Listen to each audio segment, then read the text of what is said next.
Greetings, everyone. We've got comments already. We are this is live. Brilliant. Welcome to, what are we called again? The Freshwater Network.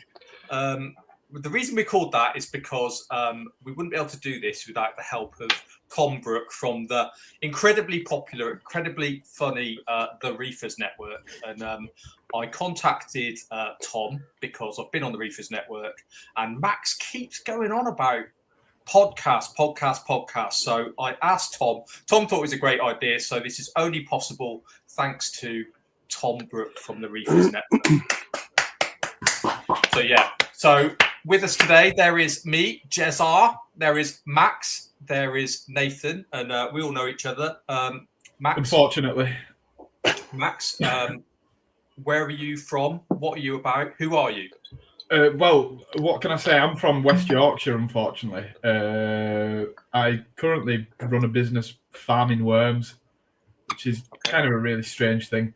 And I've kept fish since I was 16, 11 years now. 16? Since I was 16, yeah.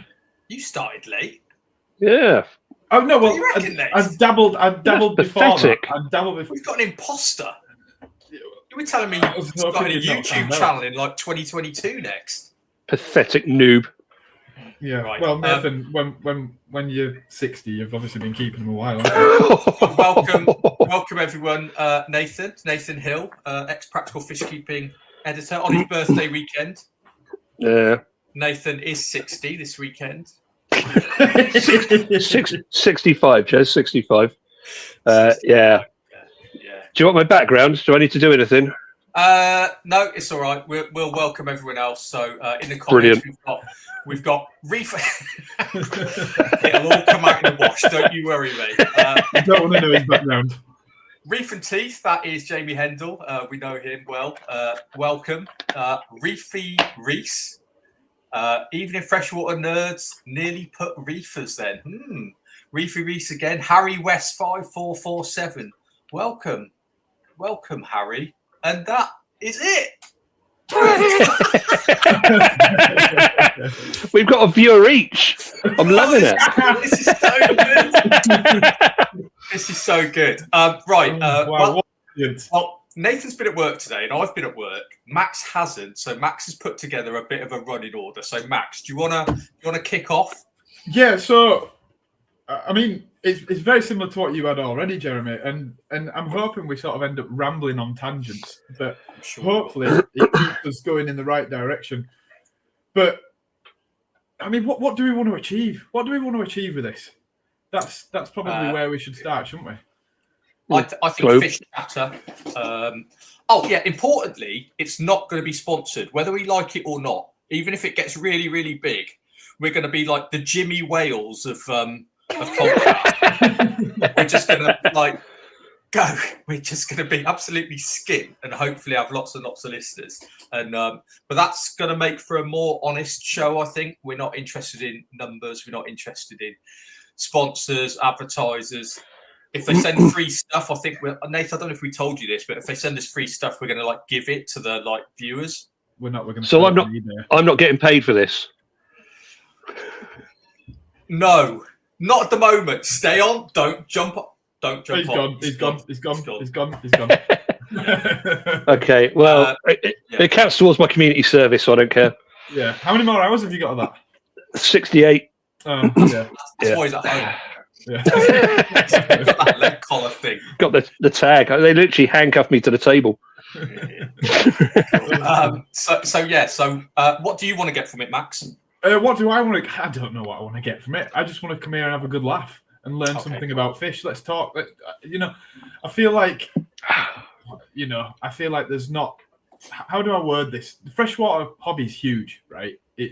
And this is not to put the reefers down, but the freshwater hobby is absolutely massive. It feels so disjointed, and I think it'd be nice to have a hub where freshwater fish keepers can come together and enjoy fish and talk about fish and ramble and such and so forth. I feel like that'd be a really nice aim for us. Here we go. Oh, there we go. We've got a lovely West African background there, lads. Is that some Anubius going in the background there? It is Anubius. Wow. This is a great segue because a video the other day, and we all know that what a cliche the West African biotope is.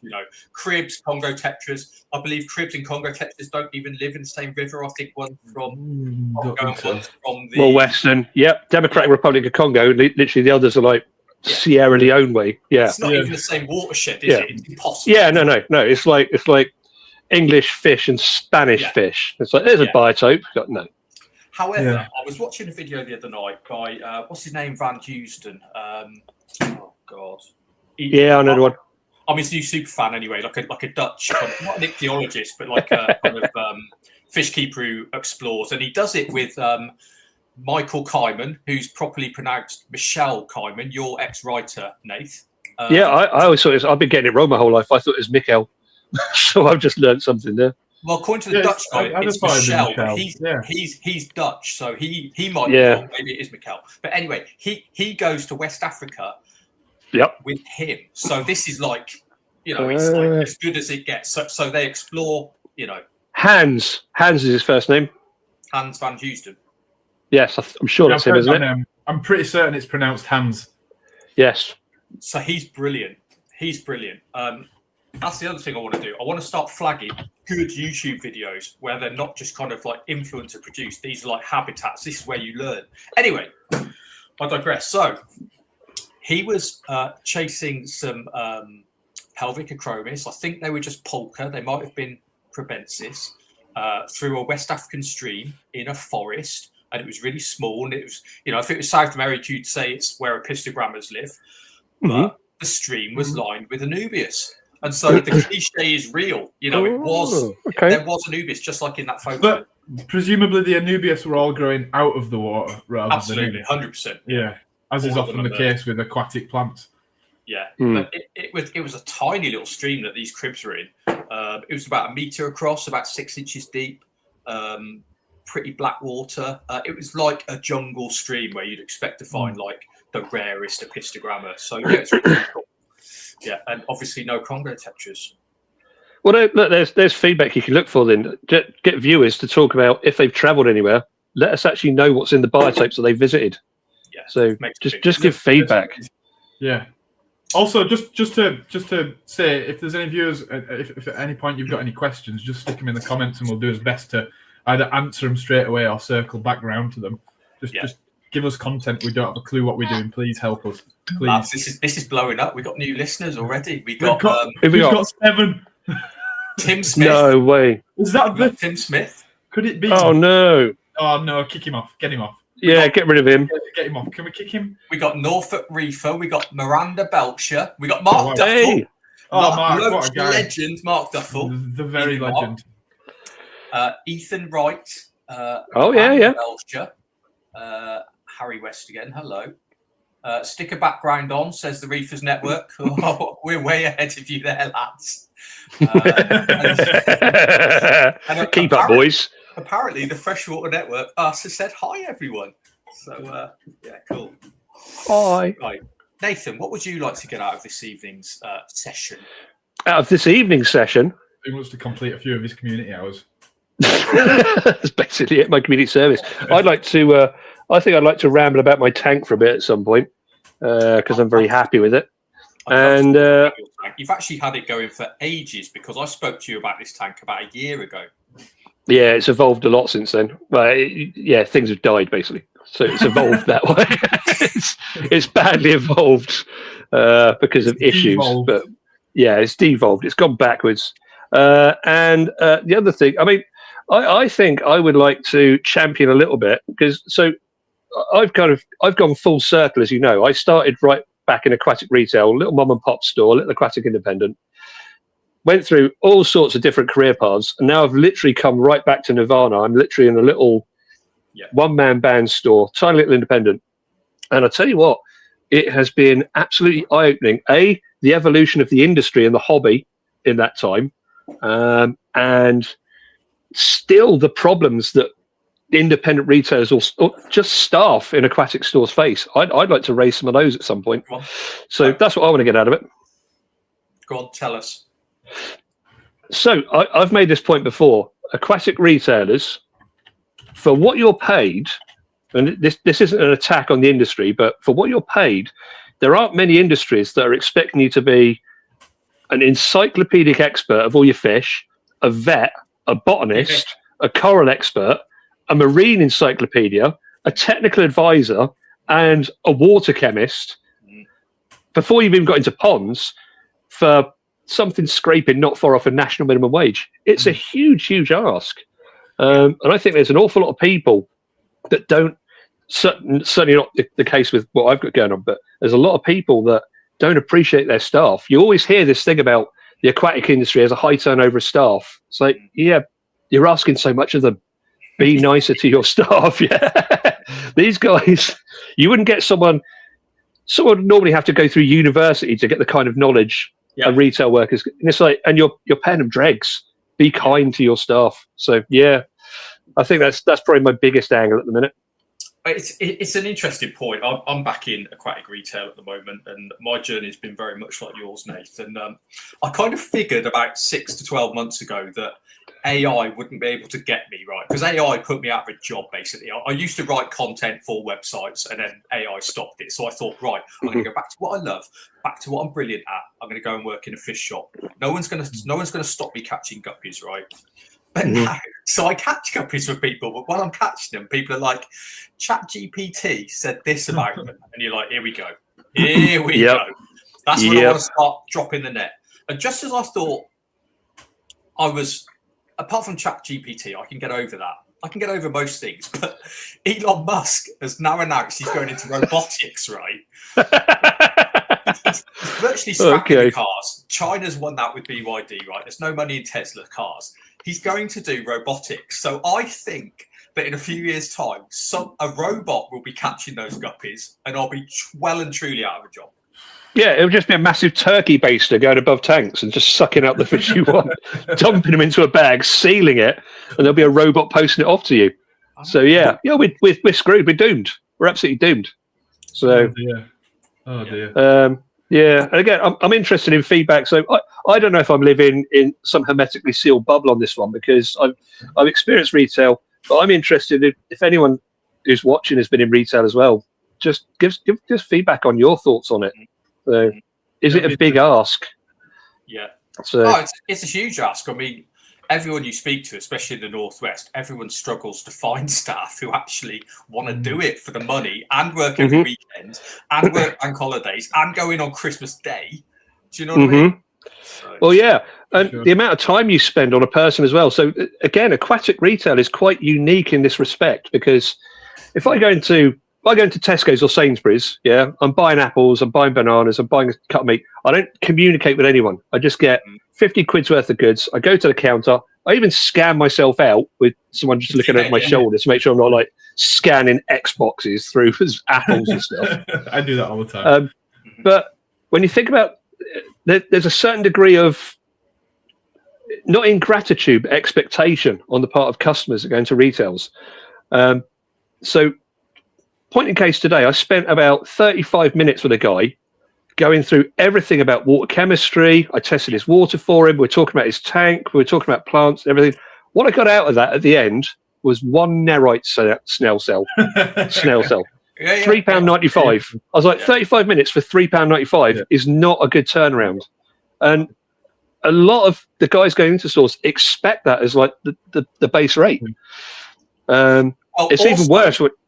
Also, hobbyists don't even need to retain information anymore, because now it's so instant. You don't even need to read the book and learn from it. You don't need to know anything about anything, because you can go anywhere on the planet and just go, tell me about that to your phone, and it'll just do it. But you don't even need to remember it for the next time, because you could just say, just tell do me it about again. it again. Yeah. Well, I don't know. Have you noticed there's like a polarized, it's almost like been a split in hobbyists. There's the lifestyle fish keepers now with tanks, don't know anything about what they're keeping, and they rely entirely on you, the retailer, to they're expecting you to memorize everything they've got in their tank. But then there's not much middle ground. But on the other end, you've got the absolute obsessives that have researched their fish. They've been on every YouTube channel, every website. They're the ones that come in and know what they want. But then there's kind of no middle ground anymore. It's just this two polarized camps. I don't know if anyone else is having the same experience on that one, but I've certainly experienced that before from my time in the trade. You'd have certain customers, and they'd come in, every 2 weeks or whatever, and it'd be, that fish I bought from you 3 years ago. The red one, the red one, the brown one with whiskers. That's it. That's the one. Yeah. And it's not like this expectation of exactly what's in their tank. And if you go, well, I'm not entirely sure, then they're sort of like, well, you should be. You sold me it, and it's really hard to deal with that. For me, it's that thing where they go, I've got a brand new tank. Everyone wants color, right? Everyone wants color, and so I may as well just stock 10 species or one species in multiple colors.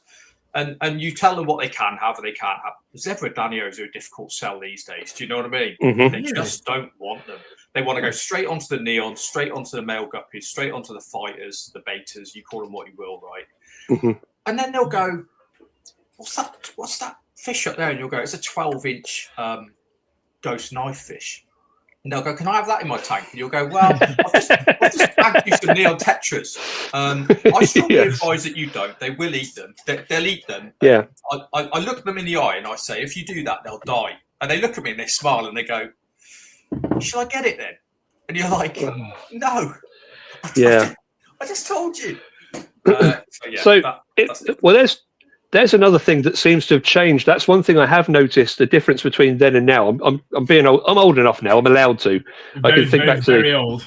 Very, very old. I've got a picture somewhere. I don't know. Where have all the pictures gone, Jeremy? No, don't. Oh, no. Well, no. Well, either way, if I'm going back through time, when people used to read books, used to pick up loads of magazines, they would come in with an expectation of a fish. They would ask you about, have you got said fish? Yeah. So have you got Severum? Have you got Blue Acara? Very old indeed. Very old. Have you got said fish? You actually. And the thing was, they understood that it wasn't instant gratification. They understood that I'm going to buy this fish and it's going to become that. But with the death of books, selling fish is really hard now, because when they're in a store, they're all juveniles. Like every day, 10 times a day, I've got to get my phone out just for cherry bobs, because I'm like, really? These are really attractive fish. They're like, oh, they're a bit. Oh, we wanted something with more color. I'm like, wait, just bring up Google. That's an adult cherry bob. That's the same. Yeah, that's the same fish. These are all juveniles. They've got to grow in. So, so you're saying back in the day there was less juvenile fish available? And, no. Back in the day, there was more people looking at books. So people's go-to was like a Dick Mills book, and all the pictures in there were the best examples of those fish. They were all show-winning fish, those fish. So what you're saying is you'd look in your book, you'd read your book before going to the shop, you'd go, oh, I like that one. Almost like you'd go through a catalogue as a kid at Christmas. Yeah. I like Bingo. This, I like that Bingo. one. Take it in. I want this fish. Okay, it's here. It's a juvenile, but it's going to look like that. Fine. Yeah, bingo. I don't know if you were the Argos catalogue generation, Max, but it's very much the Argos catalogue. People pick up an Argos catalogue and just look at what they were going to get, and that's how people used to use the Axelrod Atlas and the bench books. They were just catalogues for people. Bingo. They were catalogues for people. They would go through and they'd be like, I want this fish. Have you got it? And you take them across. It's like, yeah, that's it. It's 2 inches now. It's a juvenile, but that's going to turn into that. And they'd be like, I'll have it. So interestingly, let's say the bench photo atlas 1 to 5, which was an absolute Bible at the time. You're right, It is an Argos catalogue, but importantly, it said the size of the fish, the adult size. Now, Instagram doesn't tell you the adult size of the fish. It kind of shows you giant fish in massive swimming pool type things, 4 foot long arapaima and stuff. But people don't get the size, and they don't get the requirements, and they don't get that doesn't mix with that, but it will mix with that. That's where you come in and you explain it. And then, like you say, Nate, you might not sell anything on the back of it, or you might sell very little. Yep. It's an awful lot of work for very little return. So there's a bit of an irony here in that we've got more information available to us, but because of how it's presented, we have less information in general. You come into a shop with less of an idea of anything.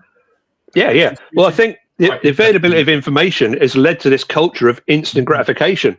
Yeah. And that's what people want when they go into a store as well. They want everything as it should be, as they've seen on Instagram or YouTube. They're expecting that straight away. They can't comprehend that a Sudamugal for Carter is just a bland grey fish when it's like 1.5 centimeters long. But they've seen a video of these beautiful, lavish yellow fin fish. Yeah, there's that sort of just disjointed, and people can't comprehend that things are going to mature. Things need to age in. I think people are starting to forget it's a hobby. It's something you're investing time into. Yeah. So there's this instant gratification thing of, I want this tank right now. It's like, it's an aquascape. It's going to take 10 months to get to how you want it. Hold on. Did you just say the A word? Yeah. Don't do that again. And I'll defend it vigorous. Jeremy said beta. I heard Jeremy say beta earlier. Well. He says any Americans. I'm just trying to be American audience. In the chat, Jeremy.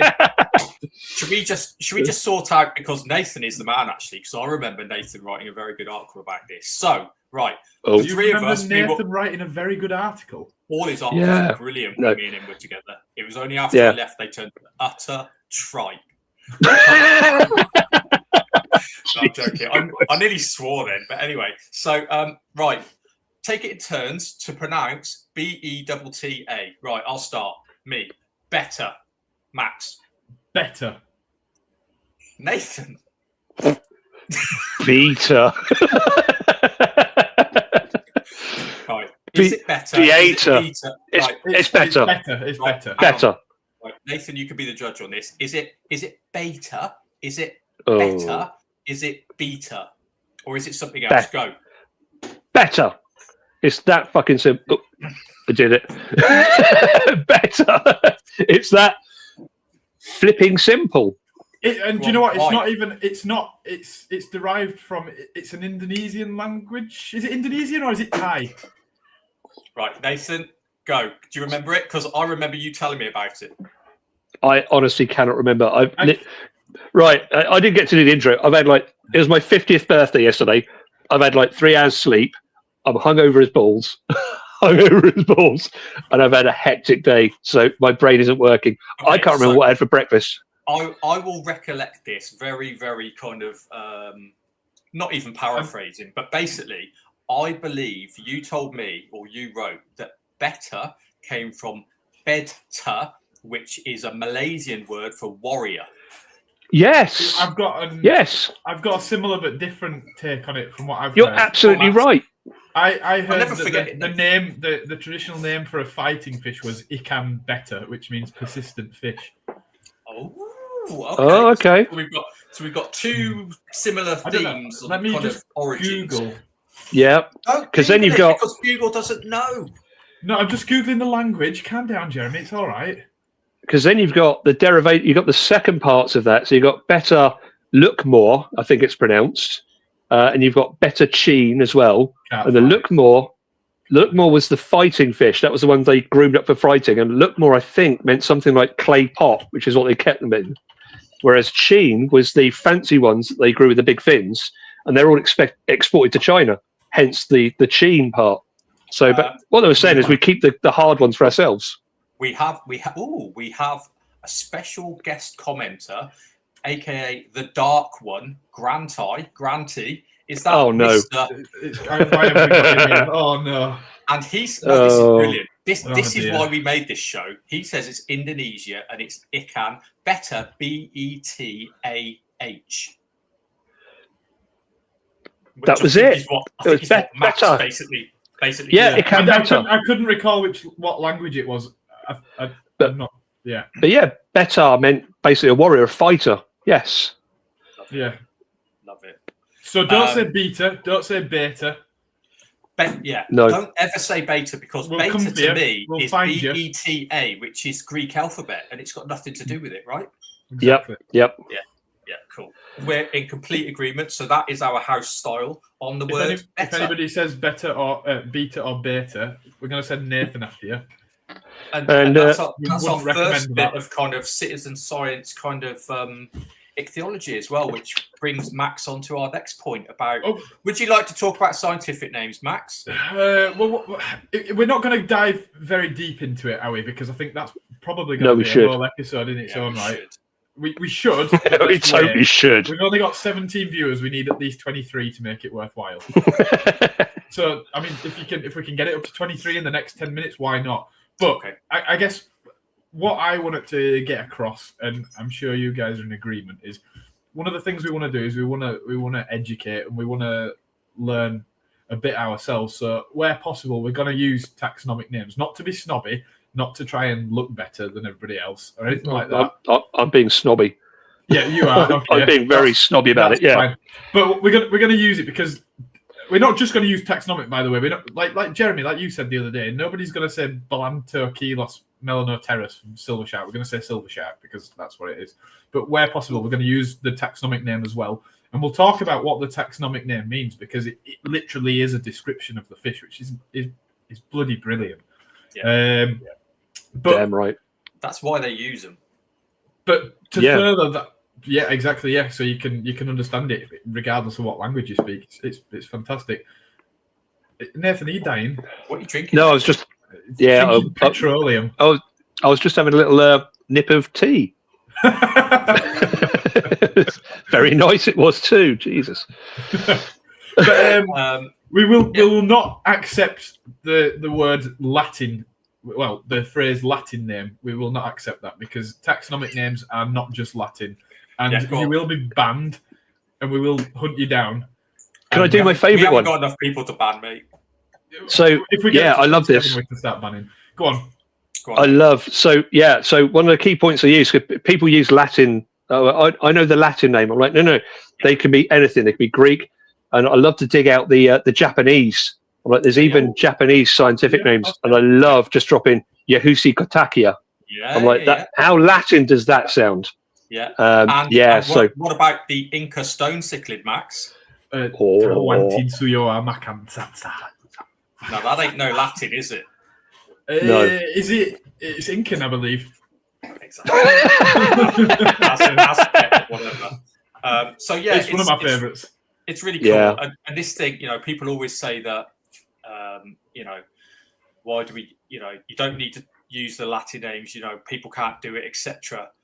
Everyone uses it. Tyrannosaurus Rex, right? Every 3-year-old on the planet can say Tyrannosaurus Rex, right? Triceratops. Look at flowers.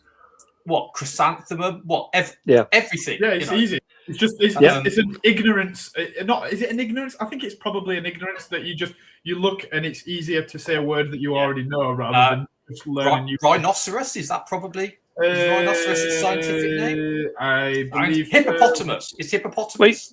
I believe so. We Rhinoceros, use it with... I don't think it is it? It's one of the rhinos is Diceros. The other one might be rhinoceros. Right. Anyway, we use it with we use it with humans all the times. Homo sapiens. We use it with humans. It's that easy. It's just it's a binomial. It works. Philodendron. It's everywhere, isn't it? So and it's not. But this is a unique opportunity for us because normally, me and Nath have operated in print. Well, now we get to say these words and struggle over the pronunciation of these words, and we're gonna get some wrong, right? We're gonna get some wrong, aren't we? And this is the beauty of it, is that we're all stupid. Well, Nathan and Jeremy in particular. Every time we're gonna learn things. What are you talking about? Yeah. So and this is something for the chat. If you're watching and you think we've pronounced the taxonomic name wrong, hit us with it. Tell us because we might have done. And that's what it's all about. It's learning. Well, let's start then with the silent P, Max. Let's say polypterus. That word. Right, go on, Max. Oh. Well, so Bashias, the taxonomic name is Polypterus, which is 2 words. It's poly and it's pteron, meaning many wings or many fins, in reference to the many. I don't know if it's one dorsal fin that's split into little bits. Regardless, it looks like they've got lots of fins. Probably all the and it's all the pectorals. They've got a lot going on, haven't they? They don't need that many. But the point is they've got them, so we give them a name to reflect that. But here's the thing: it's pteron is the second word, and it's a silent P. So when you put the 2 together, it should be polypterus. It shouldn't be polypterus because you're separating the words wrong. Yeah. It's like pterodactyl or pterophyllum. Exactly. Everything ties back into the dinosaur name. We've known it the whole time. Exactly. Why have you given this to him? I flagged this. I flagged Polypterus ages ago. You've given it to Max, and I'm really. I'm going to have you, Max. You're pointing at the wrong.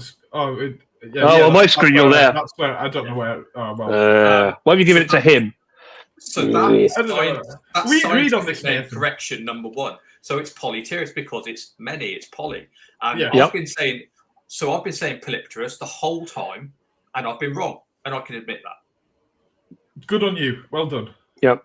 I recently discovered, as I've been getting older, I've been discovering there's loads of scientific names I've been getting wrong. Yeah. And one that caught me off guard recently, the classic African cichlids, I've always called them Pseudotrophaeus my whole life, Pseudotrophaeus. But it should actually be Pseudotrophaeus. So where I've been doing Pseudotrophaeus, that's been the wrong one. Trophaeus. Yeah, me too. Trophaeus mori. And Trophaeus probably comes from being trophic, I would guess. Yeah. Yeah, I was watching. I can't remember which video it was, but it was. It's basically it was an African ichthyologist talking about Pseudotrophaeus, and I'm like, oh, this guy knows. And I remember one of the catfish conventions, Melanie Stiasny. She just halfway through her talk, she just came up with a name, and I was like, I've been getting it wrong my whole life. I thought it was Mochakidae catfish. She's like, the Macocadaes. I'm like, of course. Oh, it was in my face the whole time, and So slowly been learning. I've been wrong my whole life about everything. What's an octopus? Is it a cephalopod or a cephalopod? Kef. I would have. Yeah. I'll tell you why. Because the swelling of the brain is encephalitis. The head. Yeah. It depends if you're American or English, basically.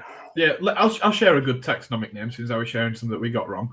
Go on. A really interesting one for me is Parosphrominus, the licorice gouramis. Yeah. So this is really interesting, right? So the Parosphrominus means alongside Osphrominus.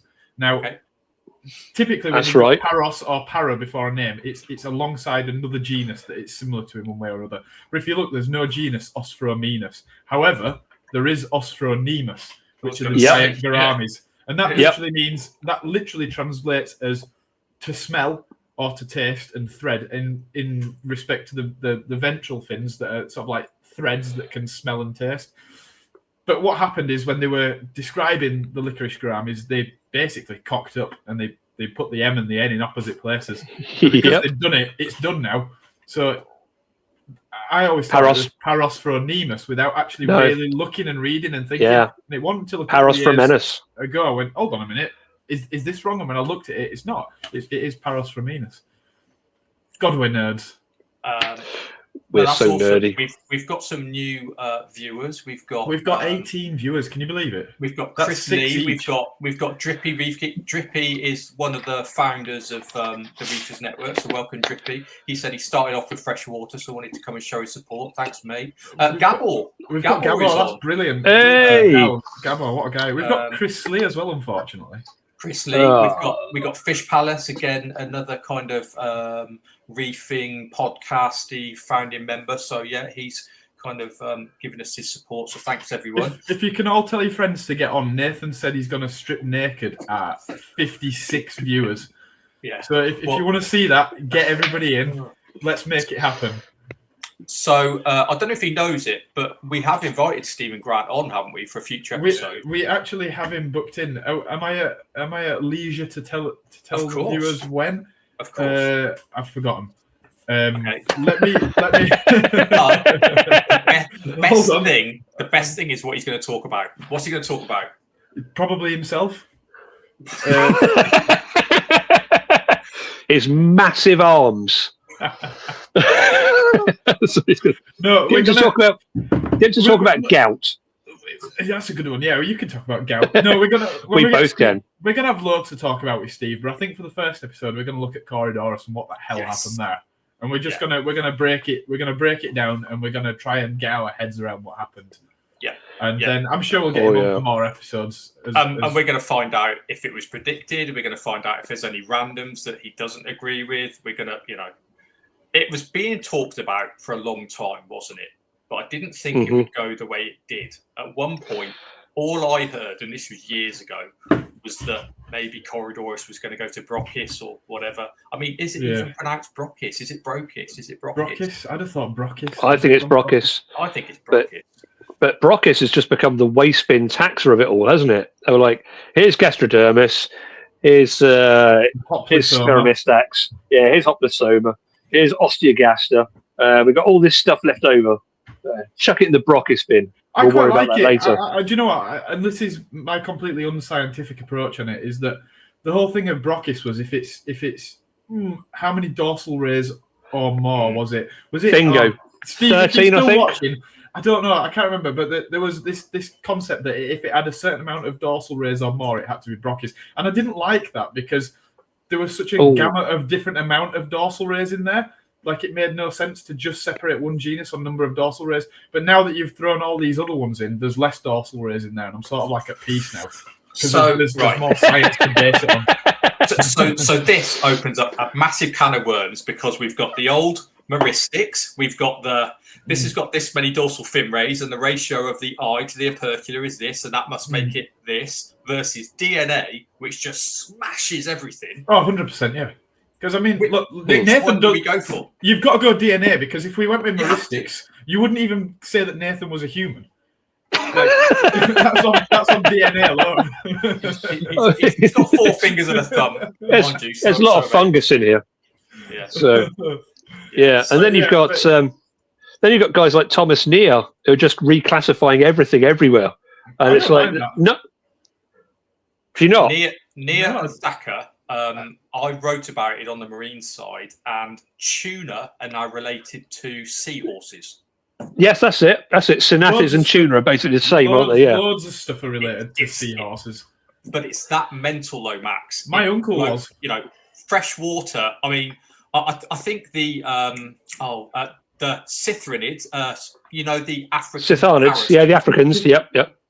Are less related to caracins than closer to catfish, I think. Is it catfish? Insane. Is it catfish? Yeah. Absolutely insane. The whole thing was just bonkers. Guys, but I loved it. Who can argue with DNA at the end of the day? Exactly. You DNA can't should really, be can you? correct. It should be the be all and end all. And this is us not ichthyologists. By the way, we're not ichthyologists. You shouldn't be listening to us at all. If you're listening to us, I pity you, because we don't know what we're on about. Ichthyologists are probably throwing like drinks at the screen and everything right now. Yeah. Amateurs, just absolute. Just like me with the guppy people and the chat GPT. You've got like Thacker just like throwing stuff at the screen, just smashing his office up, just going absolute amateur. You can't even pronounce the name. Thomas Neer punching a hole in the drywall. You're calling it better. Just no. Oh dear! It's amateur hour in the UK. Let's move on from that, because that's going to be a whole episode in its own right. We can talk for hours on that. We really can. So let's leave some content there for another episode if we ever get to that point. Okay. What's next, Max? Well, what's next? I don't have a clue. Let's go with we want to have a meetup at some point, don't we? So we want enough people invested in this so we can actually go to a shop and we say, right, we're having a freshwater meetup. We're going to get people there. We're going to talk fish. Yeah. We're going to have a barbecue. Maybe, I don't know. Something like that. In someone's shop. Yes! We're gonna rock up at a Maidenhead and we're gonna plonk a barbecue in the gravel aisle and we're gonna get on with it. If anybody says, we're gonna go, we're the Freshwater Network, get out. Where do you want the Sputnik? Slam it down. But no, we're gonna have a meetup, aren't we? At some point, we're gonna get freshwater people to meet up somewhere, talk fish, and we're gonna make a community of this. Yeah, we are, and again, it's the Reefers Network did it first, and they did it really well. And they meet up kind of somewhere in the north, somewhere in the south. They'll find a pub with a hotel, and they'll stay over and have some beers. And like Tom says, it's actually as much about the beers and then chat and everything else as it is about the reef tank. So that's what we're going to do. We're all going to get drunk together. Yeah. So I think I'm teetotal 27 years now. Right. Nearly 28. Good. I'm not drunk since I was a baby. Pathetic. Absolute weakling. Right. We've got some news, haven't we? We're going to have a news segment each week. Go on. Shall we start with? Oh, we should have a jingle. I haven't got one. Should we start with the Corrie just because we were just talking about it, Matt? Should we do the fish first? Yeah, let's do that. Nathan, can you just do a little jingle for us? Is that possible, please? No, I'll swear. I can't do it without swearing. It's going to go wrong. Jeremy, I've lost the picture again. It's run away. I can get it. Can you, do you want me to do it? Yeah, stick the picture up. No, I've lost it. You've deleted it, Max. I didn't delete it. It wasn't me. Oh no! Find it. It's fine.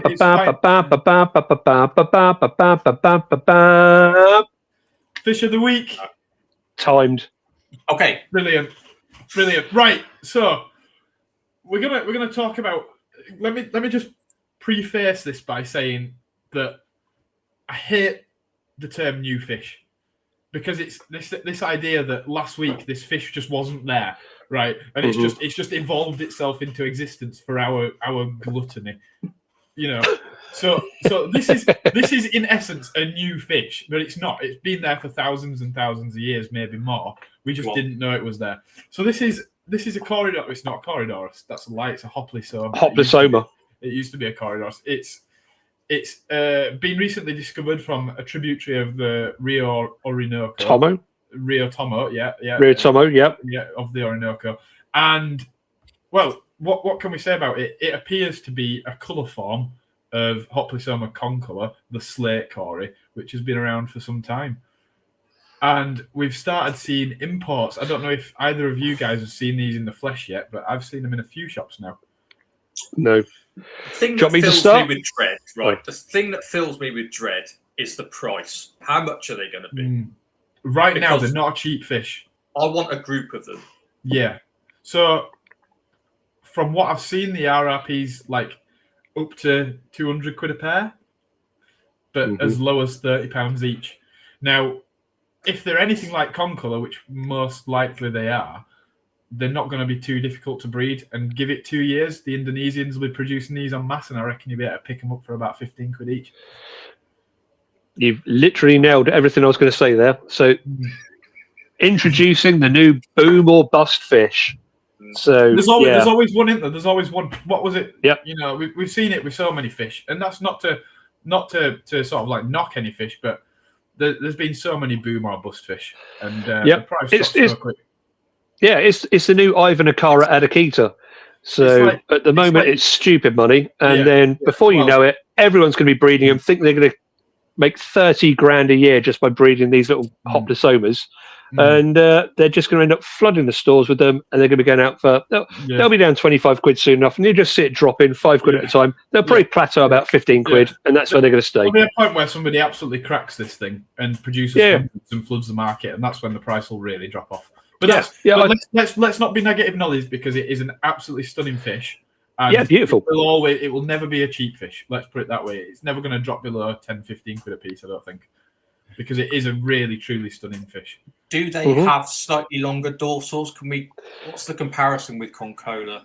I've seen a concolor. Do you remember the TFH book, The Catfishes of the World? The Japanese one. There was a concolor in there that had the same dorsal fin. Yeah, they can be special. Beautiful. They can be really, really special. There's a catfish keeper in my end, a chap called Ian, and he's a brilliant catfish breeder. He does a lot of woodcats, but he always did concolor. He loved concolor, and he had this one male, and it was spectacular. It looked like a captive bred form sort of thing. It looked like it could be a long fin version of a concolor. It wasn't. It was a wild caught fish, but it was just so beautifully conditioned. They really are special fish. Stephen Grant says someone in Thailand, Norway, Asia, etc., have spawned them. Spawn as easy as concolor. Right. So, I saw a guy on Facebook yesterday lording up about he's got eggs on his already. He's only had them like 2 weeks, and he's got eggs all up the glass. So they're being spawned. Beautiful fish. So they've been given a code which is CW217. Now every time there's a new Corrie Doradid, it gets given a CW number, which is in reference to Corridorus World, which is Ian Fuller's website. And it doesn't matter. I didn't know that it stood for Corridorus World. Well, what did you think it stood for? Corrie something. I was going to say a W word, but we're going to keep it PG. Yeah. Wow. You've no idea how hard I'm trying here, guys. You're doing really well, Nathan. Keep it up. We're proud. It's 217. So there was 216 Corries discovered before it, if that makes sense. And it also means it's currently undescribed. It does.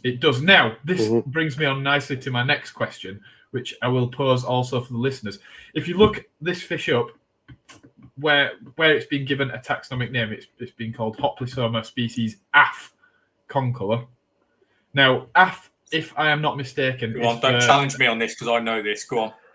It basically means it looks like, but probably isn't the same as. I think it's affinis. Means it looks like. Now, I don't think that's correct. I think it should be CF. Which colourform. Not quite. What does CF confer, which means to compare with.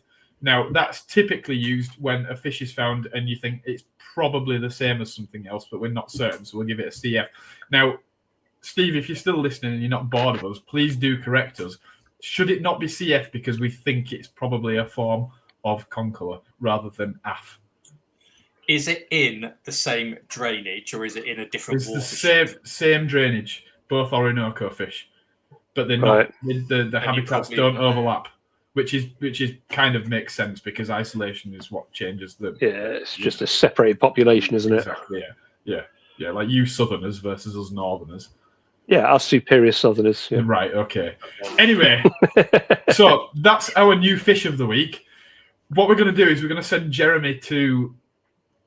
Pick a country, Jeremy. I reckon we send you to Somalia next week. Find us a new fish and we'll have some new content for the next episode. I'm just going to go on Fish in the News and find it that way, which is excellent, by the way. Much more fun if we send you to Somalia. Who is behind Fish in the News? It's brilliant. Oh, I don't think he's going to want me to say his name publicly. Does begin with R. That's all I'm saying. I'll tell you afterwards. But yeah, he's got his finger on the pulse. Yeah. So he's obviously got access to all the academic papers. Mm-hmm. Is he an ichthyologist? No, not that I know of. Okay. Is he a taxonomist who works in a different field of animals? No, he's relatively. Again, I hope I'm not doing a disservice. I've not named his name, so I think he's literally just like us. He's just relatively lay fish keeper, just obsessive, just very obsessive. Yeah. Okay, it's good anyway because he covers all the new fish, fresh and saltwater. Yes, and he gets access to the papers, which we don't get. A lot of them are behind paywalls, and by the time, I haven't got time anyway. But by the time I contact the authors of the paper and ask permission, it's already out there. So it's very quick. So we're gonna make a jingle, aren't we, for this, and we're gonna do new fish of the week. Maybe. Okay. I don't know. We can do that, and we'll talk about a new fish each week. Yeah. That'll be fun. Stephen Grant says CF versus AFF. It depends on your view. Some think it will be a new species, some don't. So we'll find out at some point, I am sure. But you've got the classic splitters versus groupers again. Yeah. Is it concolor? Is it not? There's going to be a fairly high on the waiting list, I imagine. There'll be a lot of fish to describe before these, so I think we'll be waiting for a while. Awesome. But we'll get there. Right, moving on. This one's for you, Jeremy. Yep. There's a new external filter. This is the Sitchi Filtra. This is a larger size, jumbo size filter on the market, and it's come up on my radar this week because it's being marketed as the first kind of smart external filter, the first kind of electronic app-controlled external, which, to be honest, I thought would have been done years ago because obviously in marines, DC pumps, app control, it's been around for over a decade. But this is a super size, so this is the same ilk as a kind of that massive Eheim 1200, the Fluval FX6, FX4, the big, what's that giant one that ALF do, Dave? That huge Aquarelle one that's... is it the Hypermax? Yeah, it's got like 4 Hypermax? outlets. Yeah, massive thing. Yes. I think that's got some kind of app. Anyway, so yeah, any thoughts on it, chaps? It looks kind of Awaza-esque to me. It's got a pre-filter which seems to be in fashion at the moment. Any thoughts? Initial? So my only concern is with the whole the digital controllability, the fact that it's app controlled. I had a bad run. I won't name the brand, but I had a really bad run-in with some lights not that long ago. I had a full integrated, meant to be the best of the best integrated light system, and pretty much every other day I was just getting emails like, "Oh, your lights have failed again." And yeah, I just ended up binning those damn things off. I hated them. So I've got a bit of I've been stung by this controllability through apps, and I don't like it anymore.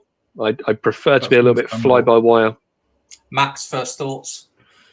Yeah, do you know what? I've got a tangent before I go into that, and I thought I'd bring it up, and I can't remember which one of you it was that told me it. And this is one of the major differences between marine and freshwater. I can't remember which of you said, but freshwater keepers sort of seem to not be as bothered by this sort of thing. They'll happily spend the money on the fish instead and put it in a scratched up old tank on a homemade rack with a sponge filter. Yeah, I stole that from Jeremy, so I probably told you, but right, okay. I stole it from Jez. Yeah, I just thought it was a good thing to bring up. You know, and it's not to knock any new products, but I find that the freshwater keepers generally, are not overly enthused with the app stuff. If that makes sense. Yeah, they're interested in the fish. Yeah. So all the money goes on. Sorry, I kind of third that in that it's probably just not necessary. It's probably going to cause a whole lot of hassle connecting it when you just need it to turn on and off. And even exactly what my lights did. Pick the right size, turn it on and off. Even the pre-filter, right? How hard is it just to unclip the clips? Why do you need a pre-filter? Talk to me about how the pre-filter works on it. Where is that? Is that the blue circle on the left? Yeah. Do you know the Oaza ones? Nate, do you do the Oaza ones? Yeah, I've got one running on the tank behind me. So this is virtually identical. It's the blue thing comes out and it's sponges on a stem thing. Well, that might be quite useful. Yeah, but how hard is it just to, get a Fluval 407 or whatever it is? It's got 2 clips. You just unclip it. I mean, do you need the pre-filter? Do you need the extra? Is it just to try and gain an edge on the competition? Yes. Is it a case of our filter's the same, but it's got this thing, and it's not really going to help you, but it helps you to sell it in a way? But this is Sitchi, heater manufacturer, external filter manufacturer. Make us a thermo. Is this not a thermo filter? Nope. Oh, okay. Yeah, it probably makes sense to go with that before sticking. I mean, you've got a filter, and then you've just put a filter in a filter. Yep. It's like it's like having a cheeseburger and saying, but our cheeseburger is better than McDonald's because there's a cheeseburger in the cheeseburger. Yeah. There was a whole thing a few years ago where people were buying pre-filter canisters to go in line with the hosing. It's just a canister full of effectively Cera wool, and it's like 3 days in, my flows will stop. The pre-filter. It's like, well, you're denying the filter to do what it's supposed to do. Everything's just getting jammed up in there. The flow's dropping off. So I think they kind of got abandoned pretty quick. Okay. But it's like getting a Fluval canister as in an internal canister and then just putting an extra sponge around it. It's like, well, what's the point in this? You're still getting the damn thing out and cleaning it. Okay, so all right, well, we've covered that one. It's I don't know, it's just I wasn't craving innovation in externals. I just need one not to leak, one that I can pack my own media in and turn on and off. Yeah, I love an FX6. I'm putting it out there. I love an FX6. I know some people are not the biggest fans, but I love them things. I've got one running at the minute. Moving on, let's do. This is a good one. Yes, Nath. Oh, the dream. Now, I thought they were going to do the dirty on us. I genuinely thought that, obviously, because Waterlife, brilliant company, decided to throw the towel, and then all their patents were available. Obviously, NT bought the whole lot up, and I just thought, in my darkest part of my heart, I just thought they're going to buy them up, and they're just going to hold on to them, just so people can't produce these products. And they caved in and gave us Octazin. It's back. The legendary hole in the head treatment. Spironucleus no more. Up until a few weeks ago, people were running into my store going, "Have you got Octazin?" And I'm like, "Nope, it's gone. It's gone forever. If you see it on the internet, buy it. Pay what you got to pay. Just buy it, keep it, use it. It's never going to be back." And within a couple of weeks, NT did the right thing and relaunched Octazin with the same brand name, which is the right thing to do. And now Octazin's back with one key difference.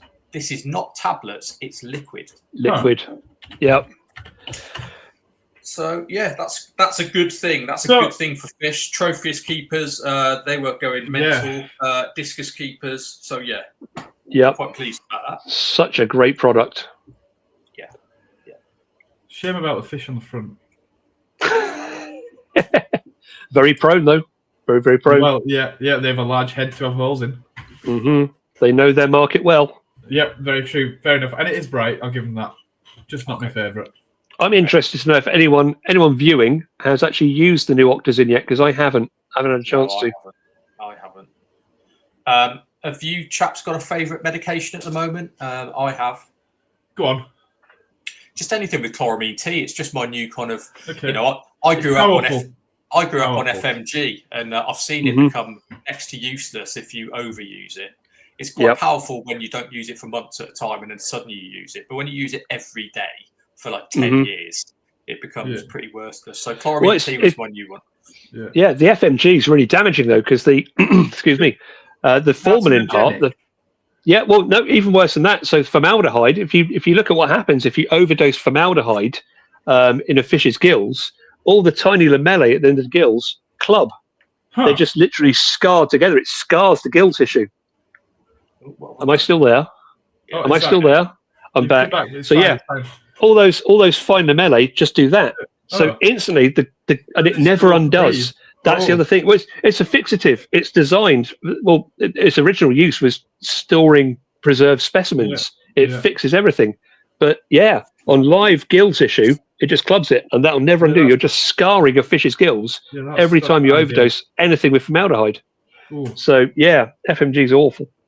I have to go second on the chloramine T as well. My go-to for so many medications now is the NT Labs anti-internal bacteria, because it's chloramine T, and it's brilliant. It gets results every time.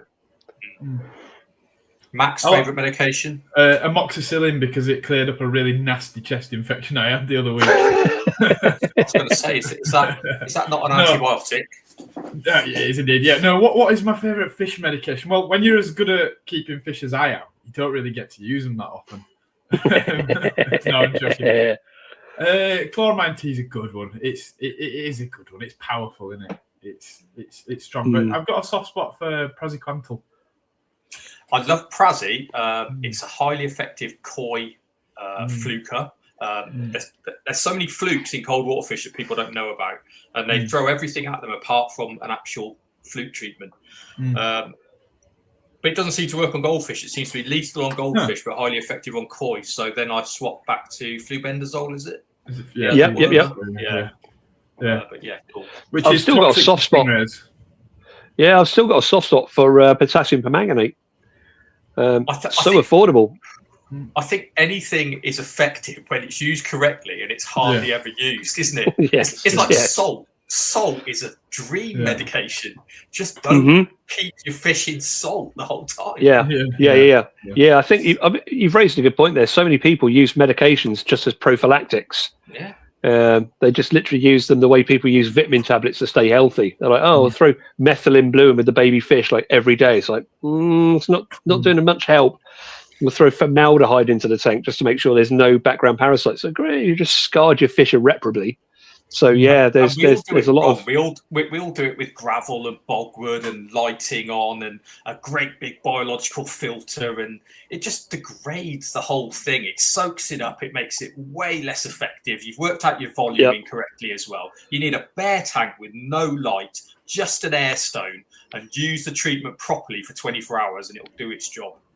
I think. Yeah, I still think we're a nation of overdoses. And that's the big problem. I still think there's this mindset of if 3 drops per litre fix it, 5 drops per litre will really fix it. And people don't understand the fine line that these things are working a lot like antibiotics. So the only difference between them and the fish is the fish has a lower susceptibility than the pathogen. It's just poisoning everything in the tank. And it's like, well, 3 grams a litre will kill the Gyrodactylus, 5 grams a litre will kill your fish. But Yeah, people are just like, oh well. At least you've killed the Gyrodactylus. Yeah, that's the main thing. Double dose, double fast, double good, and it obviously doesn't work. Yeah, you're absolutely right. Well, that takes me back to the salt thing as well. I remember we used to write about it, Nathan. We both think salt is brilliant, but the classic trade 3 grams a litre, there was a paper that said that one of the parasites actually doubled and tripled in 3 grams. Yeah, it was Gyrodactylus. Really? So putting three. So Gyrodactylus, what it wants is a lovely thick slime coat that it can feed on. So people are putting in 3 grams per litre. The fish is immediately responding by putting out more slime. The Gyrodactylus is like, hey, breeding party, let's just absolutely feast. So it wasn't having an effect until 8 grams per litre. Anything below that just didn't touch it. Yeah. So Chris Lee's just put in the chat, chloramine T is one of the only treatments I've seen to be continually effective against columnaris, which I think is probably fair. I don't think it treats columnaris on the fish, but it helps to prevent it. Now, Jeremy, can you remember that conversation we had about double dosing acreflavin for columnaris? No. Brilliant. When we were at Mars. Next. When we were, surely you remember? No. When we were at Mars for a water, then we were at Mars. Was this a dream? When we went to Venus that time, we met Heiko on the unicorns. There was me, you, Heiko on Jupiter. Yeah, and we went to Mars Fish Care. Yes. And we had the conversation in the fish lab about acreflavin. I remember asking him about sterazine because we got to Stephen Grant has just mentioned sterazine, and I spoke to the guy in the lab coat. I can't remember his name, and because this is when Water Life had just shut actually, and I went, "What are we going to do about sterazine?" And he went, "Oh, it's dead easy. It's this, and this." And I kind of walked out thinking, "But you're a chemist. You're in a lab." So what about the rest of us? It is it's Matt Talbot who we were talking to. Okay. Who one of the guys down at Mars, very, very clever bloke. Yeah. And they actually did a few tests on this, and they found out that a double dose of acreflavin is actually effective against columnaris on the fish. Okay. Do you know what? I wasn't even listening. I must have been in a different room or eating lunch or something because I'd have used that. You were there. I think you were licking tanks or something like that. My heart stopped then. I wondered what you were going to say then, but yeah. I'm keeping it PG. I promised you this. I'm doing very well. Cool. While we're talking diseases, I've got a theory as well that most outbreaks of columnaris are actually tetrahymena.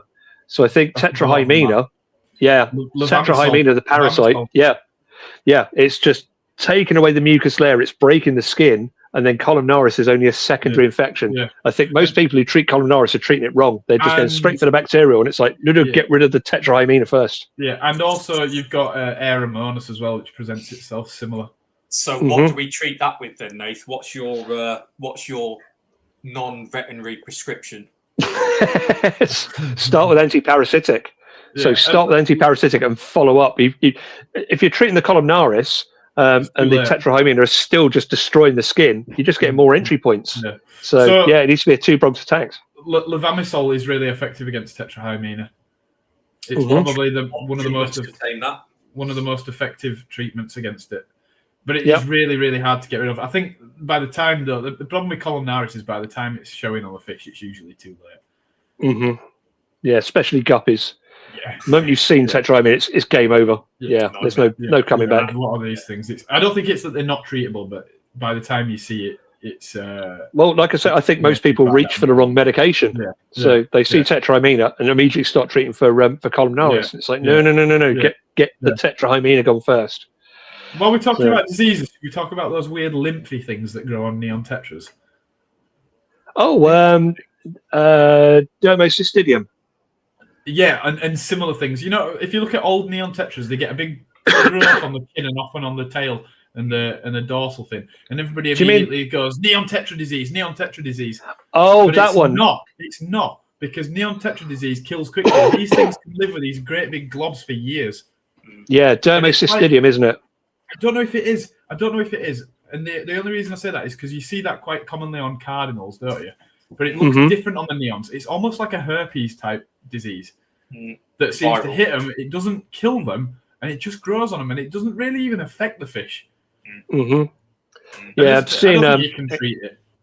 No, increasingly seeing rummy noses with that as well. Really? Getting the same thing towards the tail end. Yeah. Tail end, that sort of amorphous blob starting to appear, and it's not killing it, but it just doesn't look good. Here's a really interesting one: bleeding heart tetras from Colombia, but not Peru. I've never seen anything on bleeding hearts.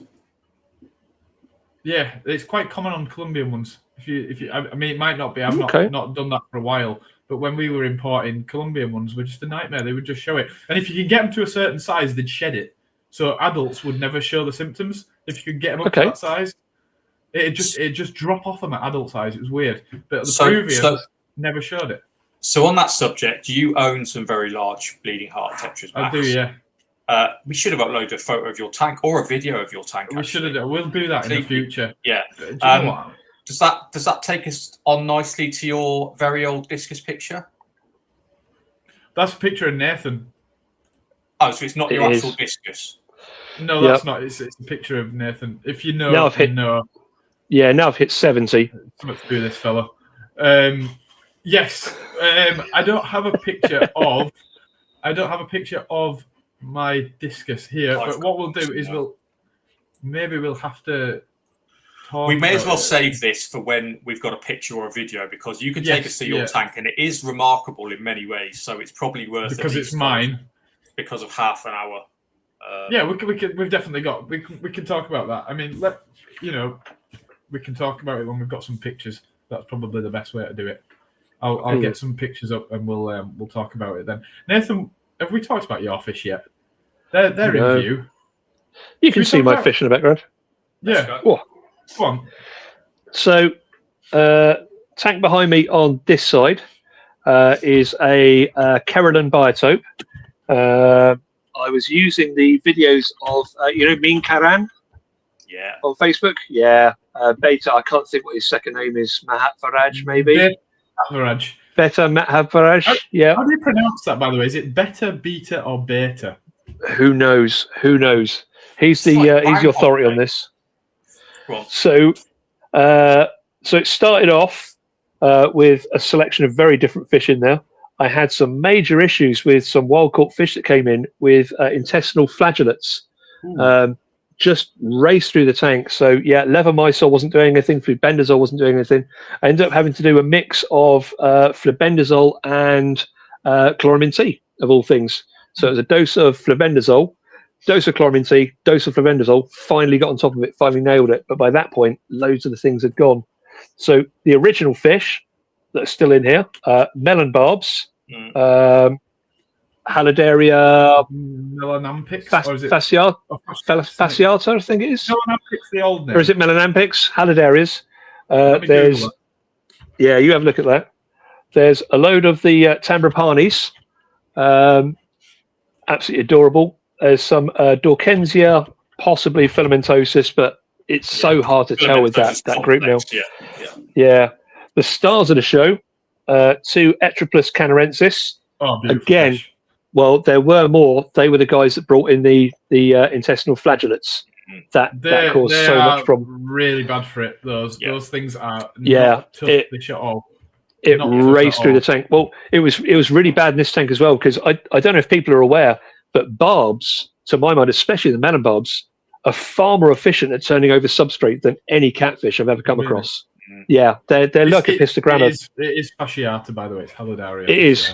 Yeah, they jam the face in. I mean, I don't know if you can see the picture, but the rocks are just draped with sand, because all the time they're just picking it up and just shoving it out through the gills in the same way as a pistogramma do. And again, I don't even know if the sand has a function in the same way as a pistogramma is in cleaning the gills off. So yeah, Tambrapanis. Sorry, Dave. Do those barbs not have barbels? Have they got tiny barbels? Are they carp-like? The Halidaria. So the Tambrapanis don't appear to. The Dorkensias don't appear to.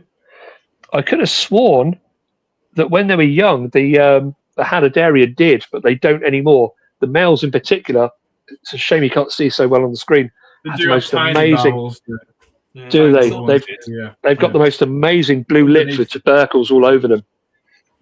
But another key point with those, I've kept those guys in a community tank before. This one's obviously now a biotope.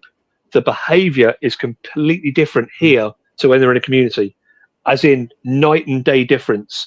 Had them in a community before, generic mix. I think there was Buenos Aires tetras in there. There was various cichlids in there, various catfish.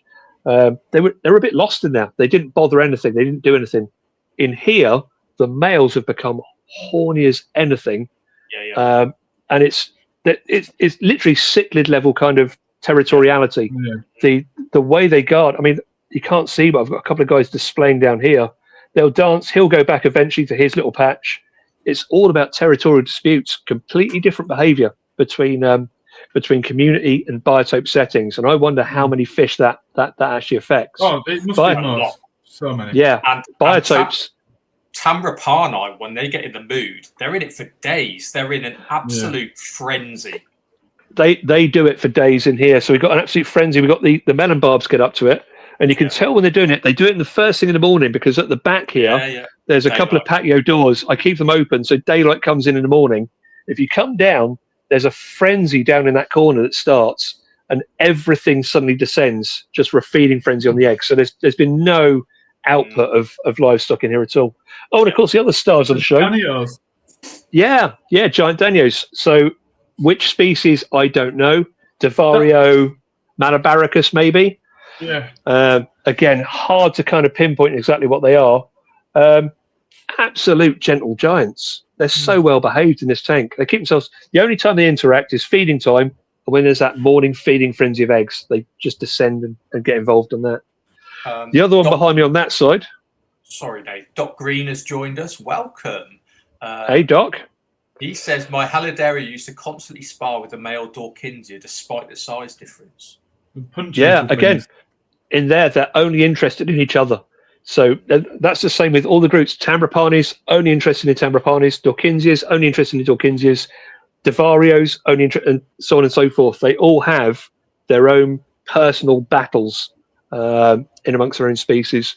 And on the other side, I don't know if you can see that, it's deliberately scruffy at the minute. So there's loads of leaf litter in there. There's algae forming on the base.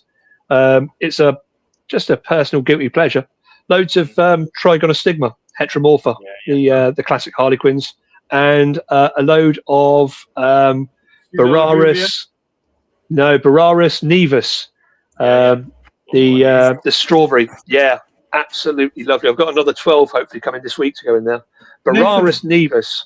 What were the catfish that you had in there?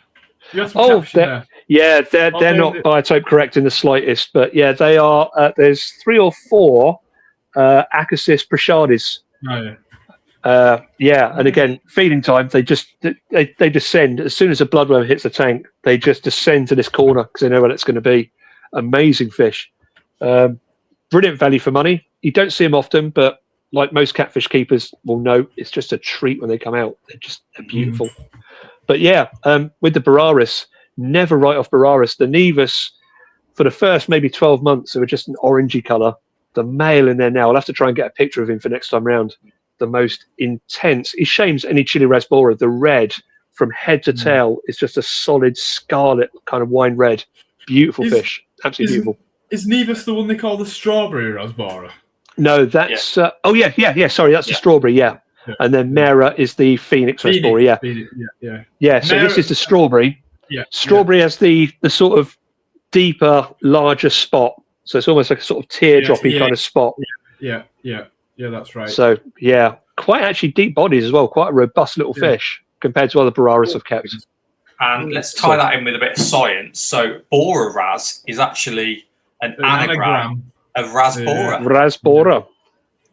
So a little bit of whoever it was who was coming up with the generic names. We've had a question there. Are they all definitely heteromorpha, or are some truncata, Nathan? Have you had a chance to look? No, they don't have that sheen on top. They are heteromorphous. Yeah. So what's very the happy with it. Is it truncata's got a bar on the operculum? I think so. The main thing is the sheen, isn't it? It's also further back. The black wedge is further back. It's a slightly more elongate fish. No, they're not. They're not found in the same habitat, are they? They're isolated from one another. Don't believe they are. No. But you say that, but they've been in plain sight because the country or the river or the watershed they're from had already been fished for decades. Yeah, that's right. They'd already been coming in, and nobody really considered it. But realistically, the only way they're going to get mixed is if an importer mixes them because it's both harlequins. I imagine wild caught, they shouldn't ever be together. I wouldn't have thought. But then stranger things happen in exporters' tanks. So let's talk about triggering a stigma for a minute. By the way, we're at an all-time high on viewers. We've now got 21 viewers. Right, so, guys, 7 each. Only need 34 more for Nathan to strip. Straighter profile to the head than heteromorpha. Says RR16, R44. Cool. Okay. Cool. Yeah, they're very wedgy. My guys are very wedgy at the end. Yeah. You can jam a door open with them. So the good thing about that genus is that now we've got Sonfongzai, which used to be a fish of legend, a myth. It didn't exist. It was in the Bench Atlas, and it certainly wasn't in the UK or Europe. Yeah, and now they're everywhere. It's a Thai fish, I think, Sonfongzai. Is it Thai or is it Myanmar? Oh, I think it's Thai. Oh, I thought they're further afield. I'm the wildcatter. I thought they were Cambodia. So, wasn't Neil from Piers supplier friend involved in it? Camphol. Yes, I think so. Central Thailand. Thailand. I've seen some underwater footage of Sonfongzai, and it's a really cool biotope, actually. They're also clear water. They're with the other tiger barb, not Tetrazoa, the Anchisporus. Not Anchispora. No, it won't be. Party Pentasona. Party Pentasona is the Thai one. Party Pentasona. Yeah. All the others are Indonesian, I think. Yeah. How many is there? Is there 6? Anchisporus, Tetrazoa, Party Pentasona, Pulka, and bear with me. Eshmere's catalogue of fish is carrying us here, by the way. Let's have a look at Anchisporus, Party Pentasona, Navjot Sodii. That's the other one. Yes, that's it. Yeah, so that's all of them. And this probably fuels the myth about tiger barbs being nippy. Number one, wild tiger barbs are much more nippy than domestic tiger barbs. And number two, some species may be more nippy than others. And again, we've just had them under a catch-all. Well, again, to throw a third arm into that. Yeah, to toss a third arm into that, I also think it depends on how you keep them. Because, like I say, these guys here, here, community tank, no issue whatsoever. On their own, it's Royal Rumble in there, 24/7. Yeah. So you don't. It goes without saying you don't want 3 or 4 tiger barbs. Realistically, you want 12 or more because they've got that tiger barb mentality that I call. They want to be the boss. So if you throw enough in there, that the bullying sort of dissipated between them, and it's not quite as intense. Yep. The hierarchy is real. Yeah. Yeah, tiger barbs. And the ones in for anybody listening, if you are interested, the ones in the trade are probably Anchisporus or hybrids thereof. Although we do every now and again see Party Pentasona come in as Thai imports, but they're wildly different fish. That you can spot those a mile off. Very different, a little bit smaller as well. Yeah. There's actually a discussion for a future podcast as well. Something I'd like to raise at a future date is how shoal sizes affect stress levels in fish from both ends. Companionship, and the reason I say this, I read a really interesting thing. This is when I was back at Reese Heath. I read a really interesting paper, and it was to do with one of the Pomacentrids, one of the marine damselfishes. I can't remember which species, but what they found was that even a subordinate let's call it a green chromis for argument's sake, because I can't remember what it was. Even a subordinate small green chromis, if it was isolated and can see more dominant fish, it would be stressed if it couldn't fight with them. So even if it was in there and losing, if it was getting battered, the cortisol levels found in that fish were lower than if it was separated and just couldn't get involved. If it couldn't get beaten, it was unhappy. So, I'd be really interested to see if there's like future research. Yeah.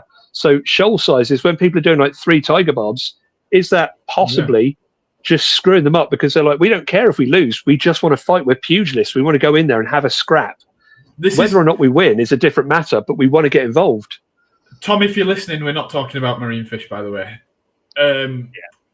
But coming on to that, it does actually raise a valid point. How many marine fish, and I don't know because I'm not a marine keeper, and let's not dive too deep into this because it's not our podcast to say. How many marine fish are kept singularly because they're too big to keep a group of them? Or if you keep 2 or 3 that kill each other, how many of those fish should actually be in huge shoals? The vast majority. The vast majority. But it's interesting. This brings me on to a chat that we had, I think, via WhatsApp a few months or maybe a year ago. We've all at some point had tetra tanks where we specialised in tetras. But we all noticed that when they're the boss, and they're not meant to be the boss of the river, when there's no predators, when there's no cichlids, when there's no catfish that are going to swallow them and no herons and all the rest of it, kingfishers, they can become little tyrants because we kind of concluded that they were never meant to be. They're prey fish. They're chased, not the chaser. Yeah. They should have. A lot of these. Oh, Nathan, you go first. I had exactly that happen in that tank behind me there. Originally, it was an aquascape, really heavily planted. I set it up to be an aquascape, intended for no breeding in it whatsoever.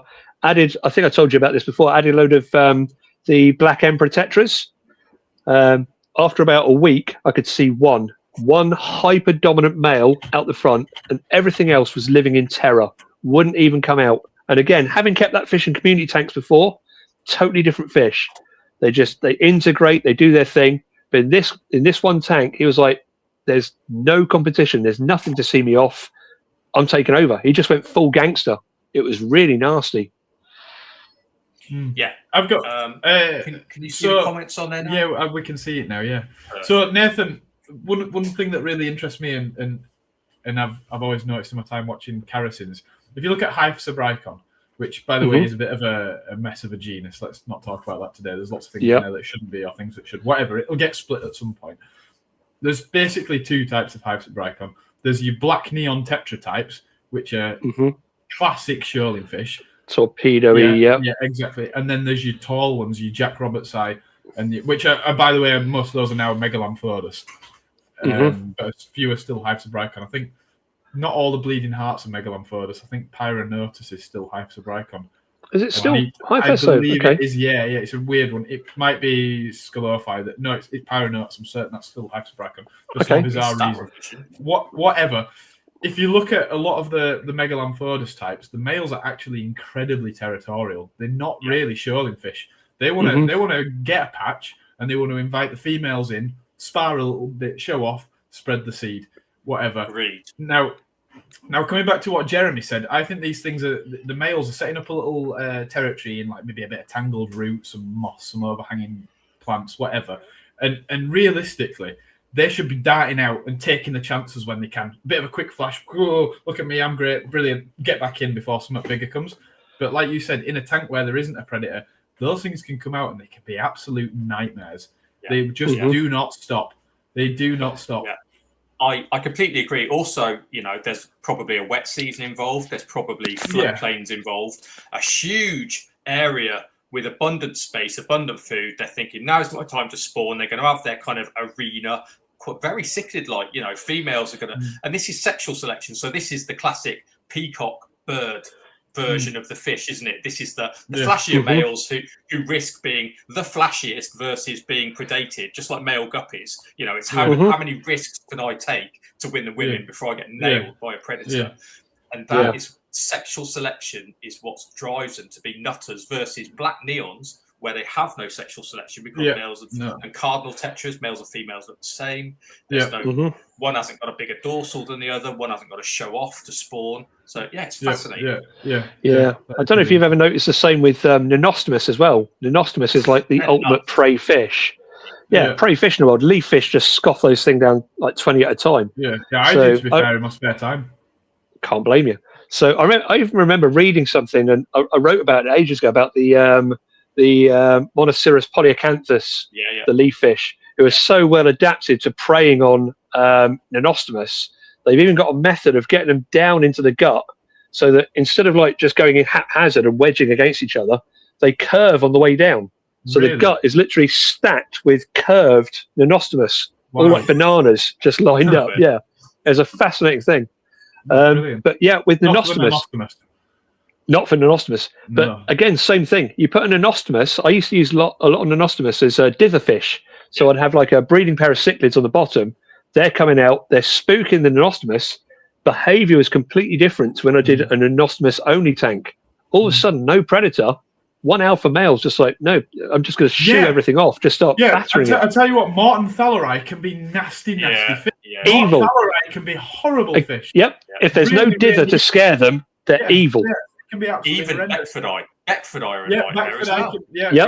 Beckfordite, yeah, you're absolutely right. It's crazy how these things can be so horrendously nasty. But so timid the moment a predator appears or a perceived predator appears. Totally different fish. However, if you look at the horizontal ones, Unifasciatus and Ecus, you don't get that as much. And I think that's because they're a much more cryptic species by nature. Because if you look at a lot of the videos of them, they're not really hiding. They're at the surface of the water, and it's basically hiding in plain sight, look like a piece of twig drifting along. So they don't sort of have that aggressive streak about them. They're a bit smaller as well, if I remember right. The Equus are kind of quite dinky things. They're thinner, but they can be longer than Morton thalari. They can be quite long. Okay. Yeah, and Unifasciatus is quite a long fish.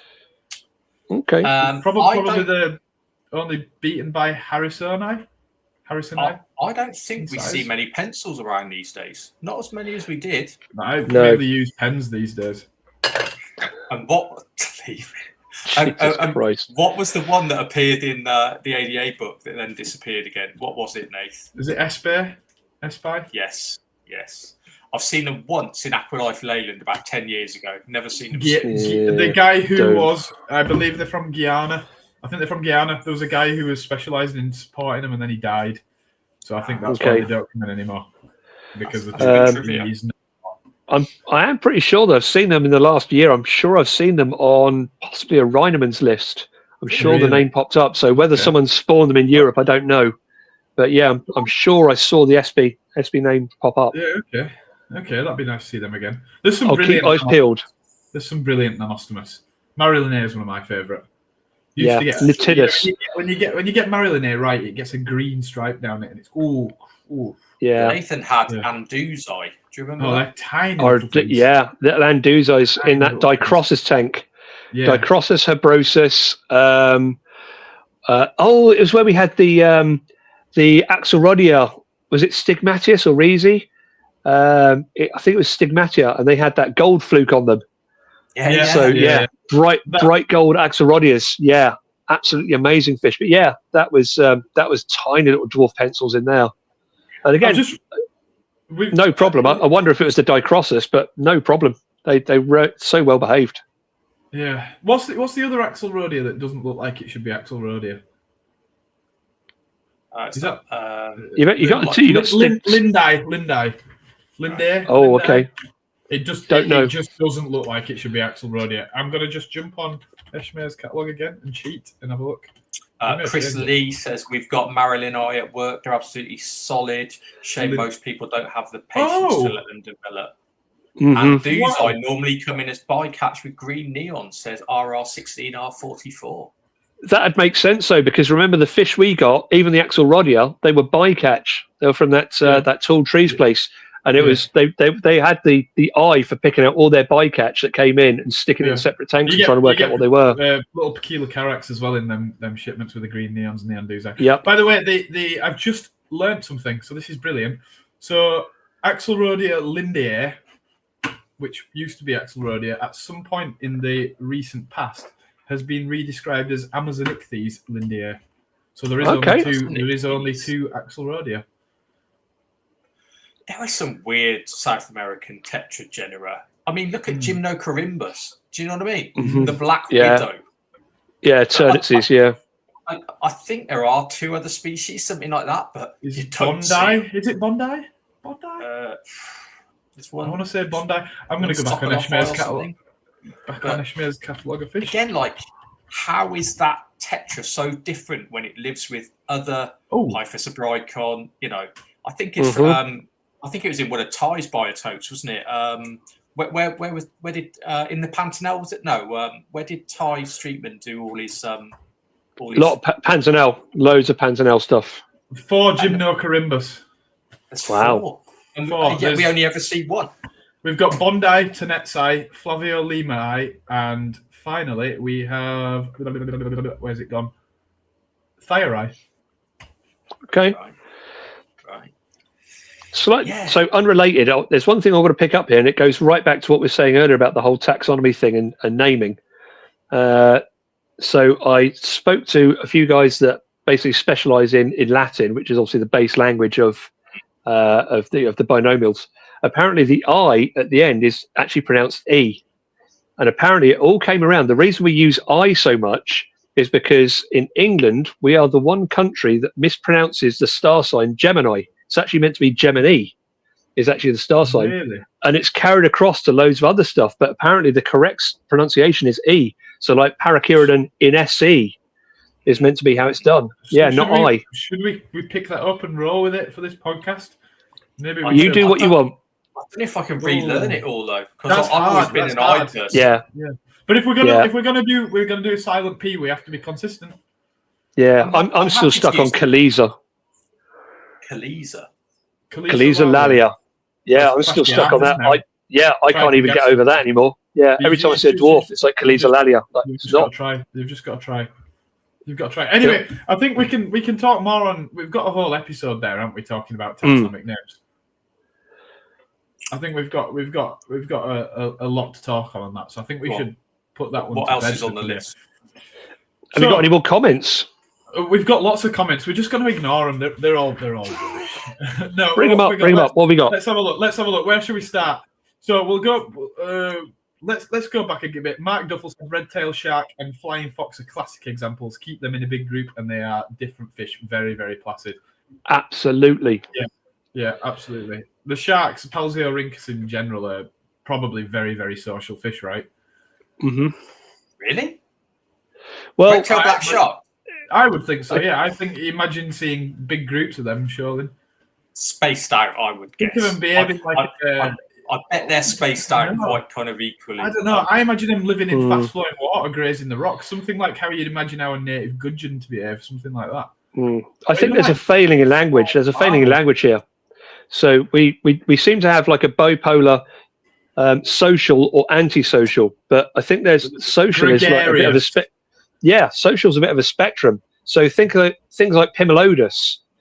Are they social? Are they antisocial? They don't do well on their own. If you get a group of like 10 together in a tank, they're semi-social. They keep their distance, but they do better when they've got that. When they've got the interaction, it's there, but it's not social. It's not some super social. It's only like people. You know, if you think about it like that, we don't want to be in each other's pockets, but we can't do without each other. Yeah, I think you're quite antisocial, actually. I'm very antisocial. I think we just need new categories for fish that are needing to be kept in groups but aren't at the same time social. Going back to tiger barbs. We call it gregarious, and we're going to roll with that. Okay. I think it's interesting though. Going back to Ty's biotopes, was I think it was the wild Serpe tetra was only found in small numbers or something like that. So one of those tetra species that he was covering were a maximum of like 7 fish or something. And so sometimes we can go the wrong way. And so, you know, maybe like I've seen it with cherry barbs in Sri Lanka, you know, everyone will go, oh, let's have 30 cherry barbs. No, there was like 6 in the whole stream. Do you know what I mean? So it's kind of like, it's finding that kind of magic ratio for each species, which makes it kind of work. Yeah. Right. I'm pretty sure McColgy wrote something about that as well when he was talking about green neons. So especially when sunsets start to kick in, they wouldn't stay as a shoal, but they'd like fracture off into groups of like 6 or 7 and just go and do their thing. When the sun came up, conglomerate together again. Yeah. So so cool. That's interesting. By the way, get Ivan on. Yeah, we need to get Ivan on. Just on the subject of green neons, cardinals, and neons. It's a really interesting colour scheme you've got there, because if you look at the Sunderdania of Indonesia, it's the same colour scheme. It must just work in black water for one reason or another, and I would love to know why. But certainly, if you look at any videos of cardinals in the wild, they can be swimming, and the second they change the body shape, they can disappear. They can disappear by doing that. And I think it's very simple that if they don't want to see that, if they don't want to be seen, they can just angle the body and disappear. And I think that's the basics of that colour scheme. Yeah, and I angles think of prey. I think we could probably guess a clear water fish versus a black water fish by its markings as well. Black water fish have always got black spots or stripes next to white because it makes it stand out even more. And so in black water, if you kind of squint, they can see each other from the pattern. So the angelfish have got, the black stripes, and the waru has got their pattern, and the aquadons have got their pattern. The stingrays have got their pattern, and they can find leperinus. They can find each other in the gloom. They go, there's one of me, and they swim over to it because it's just it's no man's land and it's terrifying, and a peacock bass is going to swallow you. But they've all got these different, cichlids have got like this marking or that marking or 2 lines or 3 lines or dots, and it's like their code. It's not about colour in black water; it's about the markings. Apart from cardinals, which is obviously the exception, but all the other black water fish are kind of they have black markings so that they can see each other. But it's cool. Whereas shallow water fish like your Divario, like your rainbow trout, they've got the glitter line markings. They've got the kind of reflective, like Opsarius, like Beryllius, like Divario, Inla Cypris. Exactly. Yep. Yeah. Well, note as well, they can communicate side to side without giving themselves away from above. So from above, it's very, very bland. But sideways, it's suddenly a really bright fish. Yeah. Get a pond full of cardinal tetras and try and find the appeal. It's just like it's just not there. Yeah. Good point, so you've got to get down on their level. Yeah. So, next thing we've got. What we've got? Emperor tetras will batter each other if the density of males is too low. When there's enough of them, no problem. I suppose that's. It's pecking order again, isn't it? Yeah, pecking order. If there's enough of them, they can't set up territories quite as easily, and there's more lesser animals to pick on. I think that's a good one. By the way, is that Russ Richardson? If it is, can we ban him? Can we ban him? Can we do that? Let's get him on. Well, your regime, Max, is we're going to be down to 3 viewers. All are welcome. Chris Lee says Leperinus and other anostomids are like working dogs with lots of flow and methods to use excess energy. They're horrid. Without lots of flow and methods to use. I think that goes for a lot of fish, that we keep them in too slow a flow and they've just got too much energy and they become nightmares. We cramp them, don't we? We definitely cramp them. Yeah. That's probably the same for things like your sucking loach. Because they're horrible fish, but I imagine if you put them in like a super strong manifold, they'd probably behave all right. Yeah, I have this conversation a lot of work. You get people trying to pick up things like Suelia and Gastromyzon. And you say to them, look, this is a fish that needs a strong flow. And they'll be like, oh, I've got an air pump as well as my Fluval 1 in my 9-foot aquarium. You're like, okay. So I have to keep bringing up that Panta Ray tank. The classic Panta Ray tank. Maybe we'll feature it in a later show. With what is it, 50,000 litres an hour or something at full whack? Something crazy. Careening down. And finally they kind of grasp it. It's like, this is flow. What you're talking about is just bubbles. I think it's a difference. I think we wrote about it, Nate. I think Suelia and Co. I think they've got a flow rate of 3 meters a second. Yes, that sounds about right. Yeah. But all you have to do. Go on. You first. Who's first? Me or you, Nathan? I was going to say, even looking at things like go back to Mean Karan, looking at his videos of things like he's got a brilliant video on there of the Monotetris, the Tramancoricus, and again starts off above a river, and this thing's absolutely churning down. You can tell he's really struggling to kind of stay upright, and then he drops down and just little pygmy puffers effortlessly gliding around in it. It's like they don't need a flowless tank. They're not from that.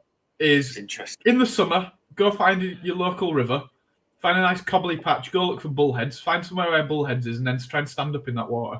And you'll shock yourself, and you go, and these tiny little fish. Yeah, stone loach, minnows. Minnows. Yeah. They deal with the flow, and we put them in what is essentially stagnant water and wonder why they get fat and fight each other. Yeah, many Erythistes as well. The little anchor catfish. It's like it's from a mountain stream. It's literally churning over it. That's why it's that shape to wedge into rocks. But I've got too much flow in there. Yeah, bamboo shrimp. I used to work for a guy who was a salmon fisherman, and he had an interesting observation. So he fishes in Scotland, and he said, "Where do you think the salmon is in this part of the river?" And I kind of guessed it. There were some rocks sticking out, and I said, "They're behind the rocks." And he said, no, they're in front of the rocks because you get this thing that dolphins get off a ship's bow. So the salmon actually sits in front of the rocks, and you've got this hydrodynamic thing going on. So he's just sat there with no effort whatsoever as the water breaks before the kind of stone. And I thought, yeah, I'll take that with me. You know, you need that manifold, and then you need these kind of rocks to break the surface, so you get this kind of split of flow, which is really, really good. What's next, Max? Good. What's next? Let's have a look. Let's go down. Where did we get to? We got to Leperinus. Green neon spawn at night, so they may be doing that. Yeah, if that is that's got to be Rossani. He's like the only person to ever spawn them in the world. No, he's probably that's he did fair. very well with them. Yeah, he's done well. So we'll take that. Yeah. Well, by definition, they have to spawn at night, don't they? So it's the same with a lot of the characters do very early in the morning sometimes. Yeah. But it's to do with I've completely forgotten the term, but the radiation from the sun, right? Because they have clear eggs. And it takes a while for that egg to basically develop a UV resistance. So if they spawned in the height of day, the UV is just going to come down straight through the egg, tear apart the RNA and the DNA, and you're just going to end up with loads of mutated, screwed up fish. So it has to be done in the dark. Yeah. And when the chorion starts to form, so the outer shell starts to harden, it becomes UV resistant, and then they don't get smashed apart by the UV rays coming through. Brilliant. So, Theory. So is this why they get so many messed up fish in Southeast Asian fish farms? Because they're spawning them in the daytime. Glaring lights. Yep. Yeah, potentially. Maybe but UV tears DNA and RNA apart. So that's why so many of our bacteria are like negative phototaxic. So that's why you can't do like Aeromonas, not Aeromonas, but Nitrosomonas bacteria. If the filter isn't dark, if you've got a filter exposed to light, they're all going to die because the UV is just shredding their DNA. So it's got to be in the dark. So same with eggs, no UV protection. Oh, these tangents are brilliant, aren't they? We're learning so much. Love it. God, I can't believe only 19 people are benefiting from our wisdom. Everybody's missing out. Chris Lee again. We measure rivers in cubic, not litre per hour, so no one's tanks are very fast. That's what I usually say. RR16R44 says Pete Liptrot was saying he'd seen croaking gouramis in really strong flowing streams before. I mean, like you said, about puffers, Nath, all of these fish. What was my classic one? Do you know the Sri Lankan paradise fish? What's it called? Bolontia signata. Yep. It was in fast flowing streams. Really? And you've got a tail like a paradise fish, like a gourami. What are you doing? You should be swept away. No, not swept away. Pipefish in fast flowing streams. Pipefish, yeah. Yep. Twig cats. Twig cats are the classic. Oh yeah, just clinging on for dear life. Yeah. And that sort of thing. Yeah. So let's have half flow. Yeah, high flow fish. Yeah. Crenicicle, quite a lot of crenicicle. 100%. Yeah. Have you seen videos of dicrossus in the wild? They look like they're living in a bit of fast flow as well. I've not. No. Yeah. I have. The ones I've seen were in like still water. But again, it's just saying. Yeah. Season versus dry. They're in quite fast flowing water and they're dealing with it all right. But then again, they're a torpedo shaped fish. It sort of makes sense. I mean, you can look at most fish and sort of like look at them and go, well, yeah, that makes sense. It probably does live in fast flowing water. So yeah. Okay. Right, moving on. Anything? Right. Don't just talk to me about this quiz, right, Max? Because you said we're going to do a quiz. But bear in mind that I've been at work all weekend and I work in Marines at the moment, and you've like spent your life like coming up with quiz questions that only you know the answer to. I'm kind of dreading this because this is this is going to be my I'm a celebrity, get me out of here moment. In that this is going to ruin my career. So I'm not going to get anything right. And people are going to think you'll do all right. You'll do all right. Same. What we're going to do? Yeah, you're stupid, Nathan. We know that. Right. I'm going to ban some questions because I know what you're like. I'm going to ban any questions on a pistogrammer. I'm going to ban any questions on. There's not going to be a quiz this week. any wild betters, any Parasphrominus. What else are you into? Discaracins, stingrays. They're all out, mate. That only gets rid of one question. Okay, fair enough. So when do you want to do the quiz? We've got 15 minutes. I think we'll do the quiz very, very shortly. Just to give a bit of an intro to the quiz. We're going to do the quiz every single week. Yep. So we're going to get experts on, and we're going to get guests, and we're going to get people on. It's going to be huge. It's going to be great. Yeah, so great. It's going to be massive. It's going to be huge. So we are going to try and bring in a different expert where we can. We're going to have some weeks where we don't. We're going to have brands join us, or we're just going to have a chat like this some weeks. We'll pick a subject and we'll just talk about it. But we're going to have a bit of a leaderboard. So everybody who joins us is going to do the quiz. It's a quick 5 questions. You've got a minute to get as many right as possible. We're going to keep a leaderboard. We're going to see who's the best at the end of the year. Yeah. And Nathan's going to give them a lap dance. And that's how it's going to go down. Jez, do you want me to go? Do you want me to go first on this so you can see kind of what nonsense he's come up with? We can do that if you want. Whatever. Right. Again, reminder. I'm running about 3 hours sleep. I was absolutely wasted last night. Again, give me credit for not swearing there. I mean, when do you want to do? Do you want to do the quiz now? We've still got a couple of things to go through, but it's hit me. Not a lot. Let's do it. Let's humiliate me. We need a jingle and a timer, so I'm going to do it on my phone for the first time. There we go. It's quiz time. Right. Wait. Here we go. Well, don't tell me you've got a timer there and a whole jingle and everything prepared. If you do, that's just Tom probably has. The only thing I can find is the reefing dingbats. Did we tell you we're going to do dingbats? We're going to do dingbats. We've just not done one yet, have we? I mean, I can play the intro to dingbats. It's 27 seconds, and we can pretend it's the intro for. Let's do that. Come on, bring it on. I can literally see. I can see a live timer on.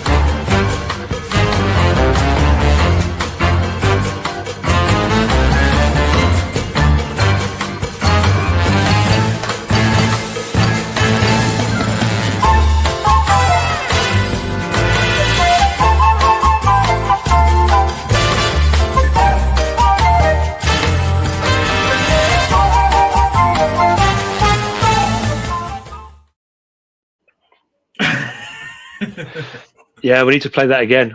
That's the best we can do. That's a banging beat. I'm liking it. We're going to have something similar out with for the quiz. So here's what it's going to be. It's a minute to answer as many questions correctly as possible. I fancy this now. I fancy it. Well, go on, Nathan. Right, go on then. Jeremy, do you want to set me a timer and just a minute timer, and you tell me when to go and we start? I'm just going to say pass 5 times. You can't say pass. 1 hour 59 minutes. We don't want that. No. That's far too long, and Nathan's that'll do. Right. 0. You wait till it's your quiz, Max. Ooh, I'm excited. Oh yeah. He'll go sick. You watch. Oh lads, I'm too ill to come on. Oh, I've got AIDS again. Right. In 3. We've gone there, haven't we? Oh, we nearly got through it. We nearly held it in there. Okay. All right, these are not good doubt. 1 minute starting now. Name a live bearer. What? Ziphiforus hellery. Cardinal and black neon tetras are named after which famous ichthyologist? Herbert Axelrod. Correct. Through which country does the Chao Phraya River run?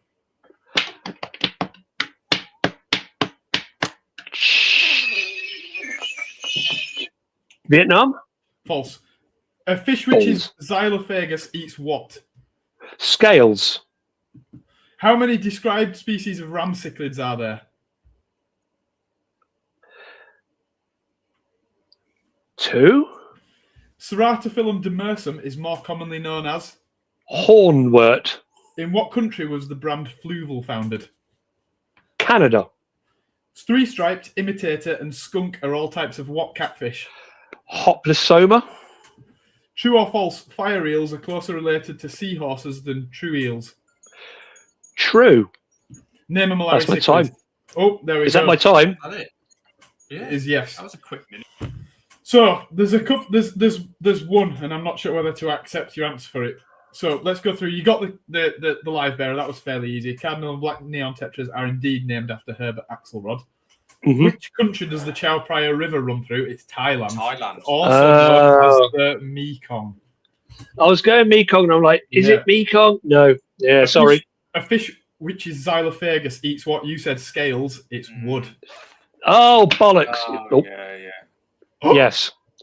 Yeah, no, quite right. How many described species of ram cichlids are there? You said 2. That is correct. Although in the future there probably will be more than that, because you've got that Bolivian 2-spot jobby that might get described. It might just be Altispinosus. Ceratophyllum demersum is indeed more commonly known as hornwort. In what country was the brand Fluval founded? Canada, correct. 3-striped imitator and skunk are all types of which catfish? You put Hoplysoma. Hoplysoma. Technically not. They're all Corydoradeids, is what I would have accepted. Would you? So you're not taking the genus? On this occasion, I will take imitators, not, is it? Can I change it to better? You can, yeah, you're wrong. No, I'll tell you what, on this occasion, I'll give you the point. Okay. Never again. And then, true or false, fire eels are closer related to seahorses than true eels. It's true. Yep. Mastacembulus, macronathids are very, very closely related to cygnathids, which are the seahorses and pipefishes. Mm-hmm. So they're secondary freshwater fish. So you got 1, 2, 3, 4, 5. You got 7 correct. Well done, which mate. is a good start, I think. That puts you in first place on the leaderboard. Yeah, well done, mate. Loving it. It also puts you in last place. Oh. And bang in the middle. But yeah, exactly. But at least we've got a leaderboard now. Yeah. And Nathan's on it. Max, if you're going to present there every week, the leaderboard should be your whiteboard to scrub off all those customer orders for live feed and do something decent. Do you know what we'll do? This week I'll build the leaderboard and I'll be able to hold it up and it'll say Nathan top. And that'll quickly drop. I think your cutout thing we could do something with him as well. Yes. Let's stick it on him like Clarkson does. Yes, that's like yeah. Well, at the minute I'm on the forehead. This is the so leaderboard. So we're gonna get me on that forehead. Yeah. Right, that'll be done. That will be done. Right, cool. Don't worry about it. Right. Next week, our quizmaster will have a leaderboard. So, yes, look into the future of the podcast, the live stream, whatever we want to call it. We're going to get some people on, aren't we? We're going to get some. I don't think we need to get brands on. Brands are going to be really boring. Right, if they're going to be, if they can do us a decent pitch and they're going to excite us, why not? What are they going to say? You've just seen our reaction to a new external filter. It was terrible. Yeah, be good and then come on. It's very, very simple. Oh, but go on. What do you think to that, lads? That might just possibly be the world's smallest air-powered foam filter. That'd be brilliant. That'd be brilliant for aerating tanks with fry. Let's give it some like scale. That. I really like that. Hold on. This is absolutely bloody brilliant. If you've got a tank full of fry, this was always the issue I had doing things like kerosene fry. Is like the filters are too powerful. This is fantastic. Half the size of my phone. It came with an air pump, and the whole thing, air pump and that, was literally $3.99. Genius. God bless Team U. Genius. With the air pump and the airline. Absolutely bloody genius. That is 50 times better than that new Sitchi external with Wi-Fi. Oh, without a shadow of a doubt. Yeah. Do you think they could put Wi-Fi on this sponge filter?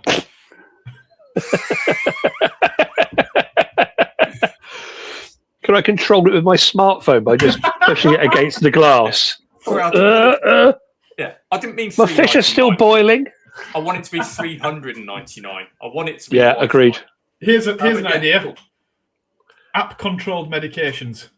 If my fish has a white spot, press this button. They no longer have it. There's an idea for you. Who is it who did that stupid app? Right, wasn't there a piece of kit that said it would look at your tank? And yes, there was. Healthy. There was, and I remember causing a stir with it because it had a webcam in it. Do you remember that? It had a 360 webcam so you could look at the fish. And I remember the first thing I raised was, so my 12-year-old daughter's got this in her bedroom, a 360-degree camera on an unprotected tapping line. So my neighbour can just be like, oh, what's this? Let's have a look. Yeah, you're going to prison, guys, on that one. And the video teaser was of a beta fish. And it kind of looked at it and went, your beta is really healthy. And there were influencers going, I solemnly swear that this is the most device that I've ever seen or used in my life. Oh, We've never even used it. God. And then we're going, I believe that this will change fish keeping for the future. God, it was agonising. Oh, Yeah. really bad. So Yeah, it's like an episode of Brass Eye. It's that bad. So I guess what we want to know from the viewers at this point is, who do you want to see on the stream? You know, all 19 of our viewers. Look, you can all chip in there. Who do you want to see? So who are we thinking so far? Well, we've got a bit of a calendar actually of people, and I don't really want to give it all away. Do I want to give it all away? Well, let's throw some names into the hat. We'd like to see Ivan McColgy. We definitely want to see Ivan. God damn it, we want to see Ivan McColgy. We've got Steve Grant booked in. Steve Grant's going to be amazing. It's going to be brilliant. He'll probably come on several times for several. I think we'll get him on. A few times. Yeah, we've got. We had Mark Duffel was talking earlier on. We're going to get Mark Duffel on. He's going to tell us all about lurchers. Yeah. Have you got Liptrot on there? He's not booked in yet, but we're definitely getting him on. Without a shadow of a doubt. We're getting Liptrot on. He's just not giving me a date yet. But we're definitely. He'll be good at the quiz. He used to be on a quiz called Aqua Champ many decades ago. That sounds brilliant. At the FBAS. That sounds really good. What's going on with the FBAS, Nath? As far as I know, they are all just really, really elderly. I don't know. I think the rudder went when Nethersall passed on. I think it's just been in free fall since then. I don't know. I've not really heard anything from them. So yeah, I think it's just a paper regiment only. They march on paper, but not in person. So, by the way, yeah, on the subject of the quiz, I think what we're going to do is we're going to do a quarterly quiz using Kahoot or something like that, and we're going to get everybody watching. You're going to be able to jump on the quiz and do it live with us, and we might see if we can get something to give away to the winner or whatever. But we'll have a big quarterly fish quiz. Can I just remind that Jeremy hasn't done his quiz yet? Yeah. If you've got spare questions, I'll do it now. How many spare questions have you got? So I'll count you. I've got 20 questions in total. We've used 9 of them. Well, there you go then. Right. But what if you get through more than that? No jangle. I'll count you in. Are you ready? Just give us a little jangle. Just a small one. That's your jangle. Quiz right. time. 5, 4, 3, 2, 1, go. Name a Malawi cichlid. Pseudotrophus elongatus. In taxonomy, the abbreviation CF is short for? Confer. In what country would you find Betachinoides in the wild? India. On what continent would you find Tetraodon pufferfish? Africa. In captive discus, what bird's blood gives name to certain colour forms? Say again. What? In captive discus, what bird's blood gives name to certain colour Pigeon forms? blood. Sorry. How many letter I's in the common goldfish's taxonomic name? None. Oh, hang on. Carassius. 1. I have to take your first answer, I'm afraid. Daphnia are also known as? You can't do live food, but water fleas. Name a rasbora. Scientific name or common name? I'll take Harlequin. either. Time's up. You started so you can finish. Yeah. Okay. Harlequin. By the way, I should have said when it's a question of unless it specifies other words, you can give us a common or taxonomic name. Let's see what you got. So, name a Malawi cichlid. Jay, you crushed that one. In taxonomy, the abbreviation CF is indeed short for confer. We had that earlier. I didn't know it was going to come up in the chat. Jesus Christ! I almost pulled the plug at that point. Jesus Christ. Jeremy, what's your name? Jeremy, what did we talk about 3 minutes ago? Jeremy, what's in Nathan's tank? Jesus Christ. How am I to predict what comes up in conversation? What colour top is Max wearing? Jesus. This is outrageous. I think you gifted it to me. How many did I get? Please tell me more than 7. Yeah, well, 4. Do you want to know? He got 4. No. 6. Shut up. You got 6. We'll go through. So we got to confer. In what country would you find Betachinoides in the wild? You said India. It's Indonesia. Oh, yeah, fair enough. Yeah, I didn't know that. On what continent would you find Tetraodon? Oh, hang on a minute. Didn't I ban any wild betta questions? Academic, too late now. You answered it. Too late. What's done is done. On what you had your chance. Would you find tetraodon pufferfish? You are correct. That's Africa. In captive discus. I thought that was a trick question. Bird's blood gives name to certain colour forms. It is indeed pigeon. Pigeon. How many letter I's in the common goldfish's taxonomic name? It's 1. Carassius auratus. But Which you is what I said. No. Don't pull that one on me. You said none. And then You said changed none. your answer. You said none. Oh, yeah. I'll give you that. Daphne are also known as water fleas, correct? And you gave me a raspberry. Which raspberry did you give me? Harlequin. Harlequin. Yeah. It Neon Tetra. You got Like 6. we were talking about earlier. You got 6. So, despite handing you 2 questions on a plate, you managed 6, which is 1 less than Nathan. But that does put you in 2nd place. So well done. Oh, nice. I'll take that. Yeah. Cheers, everyone. Bottom of the leaderboard, though. It's only Max asking the questions. Yeah. Do you know what I mean? So, yeah, I'll do something for Max next time. I think that's You wait till we do the questions, Max. everything. I'm looking forward to it. I will drink that up. Let's try and get him a 0. Yeah. What's your favourite Chemalith autotroph, Max? Jonathan? I was thinking that as well. I was driving today thinking, let's ask him about NOBs and AOBs and all that. I think that's more or less everything today. I've managed to upset Jeremy and Nathan. Brilliant. A double whammy. Have you guys got anything else? I've actually got a joke that I'd like to tell you if either of you want to hear it. It's a really good joke. Let's finish on a joke. Finish on a joke. It's a bit of a long one. It might take a couple of minutes, but it's a good one. So picture this. There's 2 prawns living on a reef. It's a beautiful coral reef. It's honestly you've got acropora growing everywhere. It's stunning. All different corals. And these prawns are basically living in paradise. One's called Christian, and his mate says he says to Christian one day, he says, I love being a prawn, but we're small, we're weak. Everything wants to eat us. You know, what are we? We've no power. So he goes, I wish I were a shark. Nobody would bother me if I were a shark. So one day he swims out and a storm rolls in. This great big storm, clouds roll in. The water becomes choppy. And bang! There's a crash of thunder. The prawn sees something swimming towards him. It's the Yorkshire prawn that's doing it for me. Heave our gum, bold straps, and the prawn sees a shadow coming towards him. It's a cod. It's a cod. And the cod swims over and he goes, ooh. And the cod goes, you want to be a shark, don't you?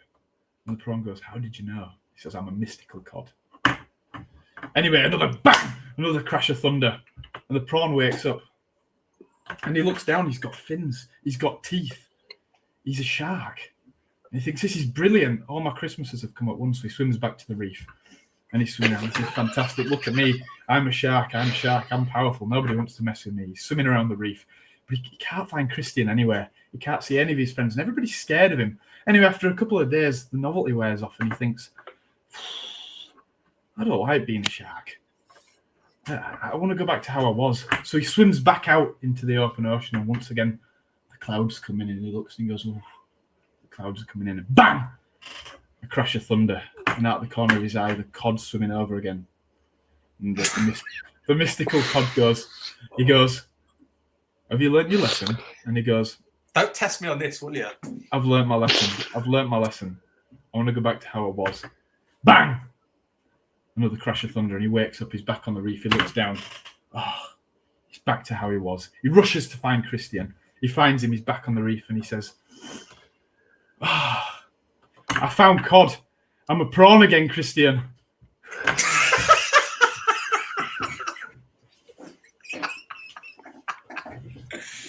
Jesus Christ. Right. Yeah, that's literally just giving me cancer.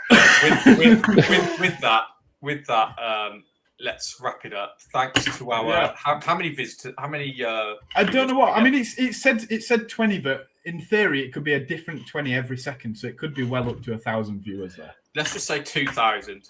2,000 viewers. Thank you to all 2,000 of you.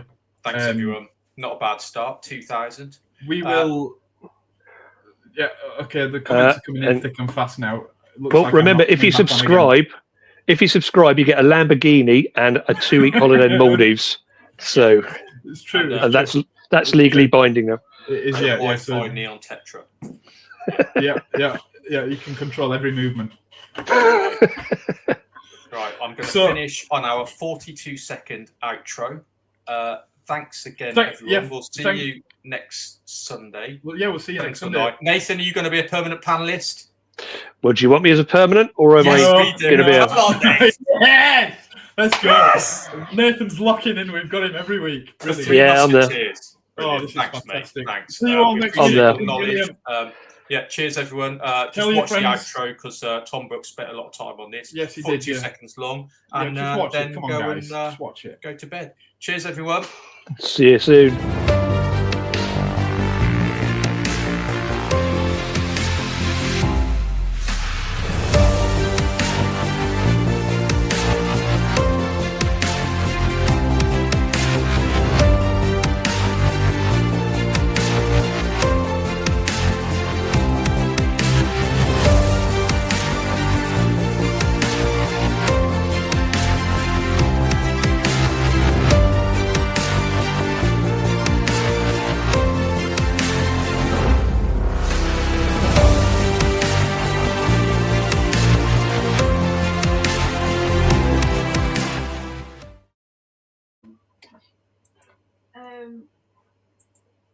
Do we end the stream?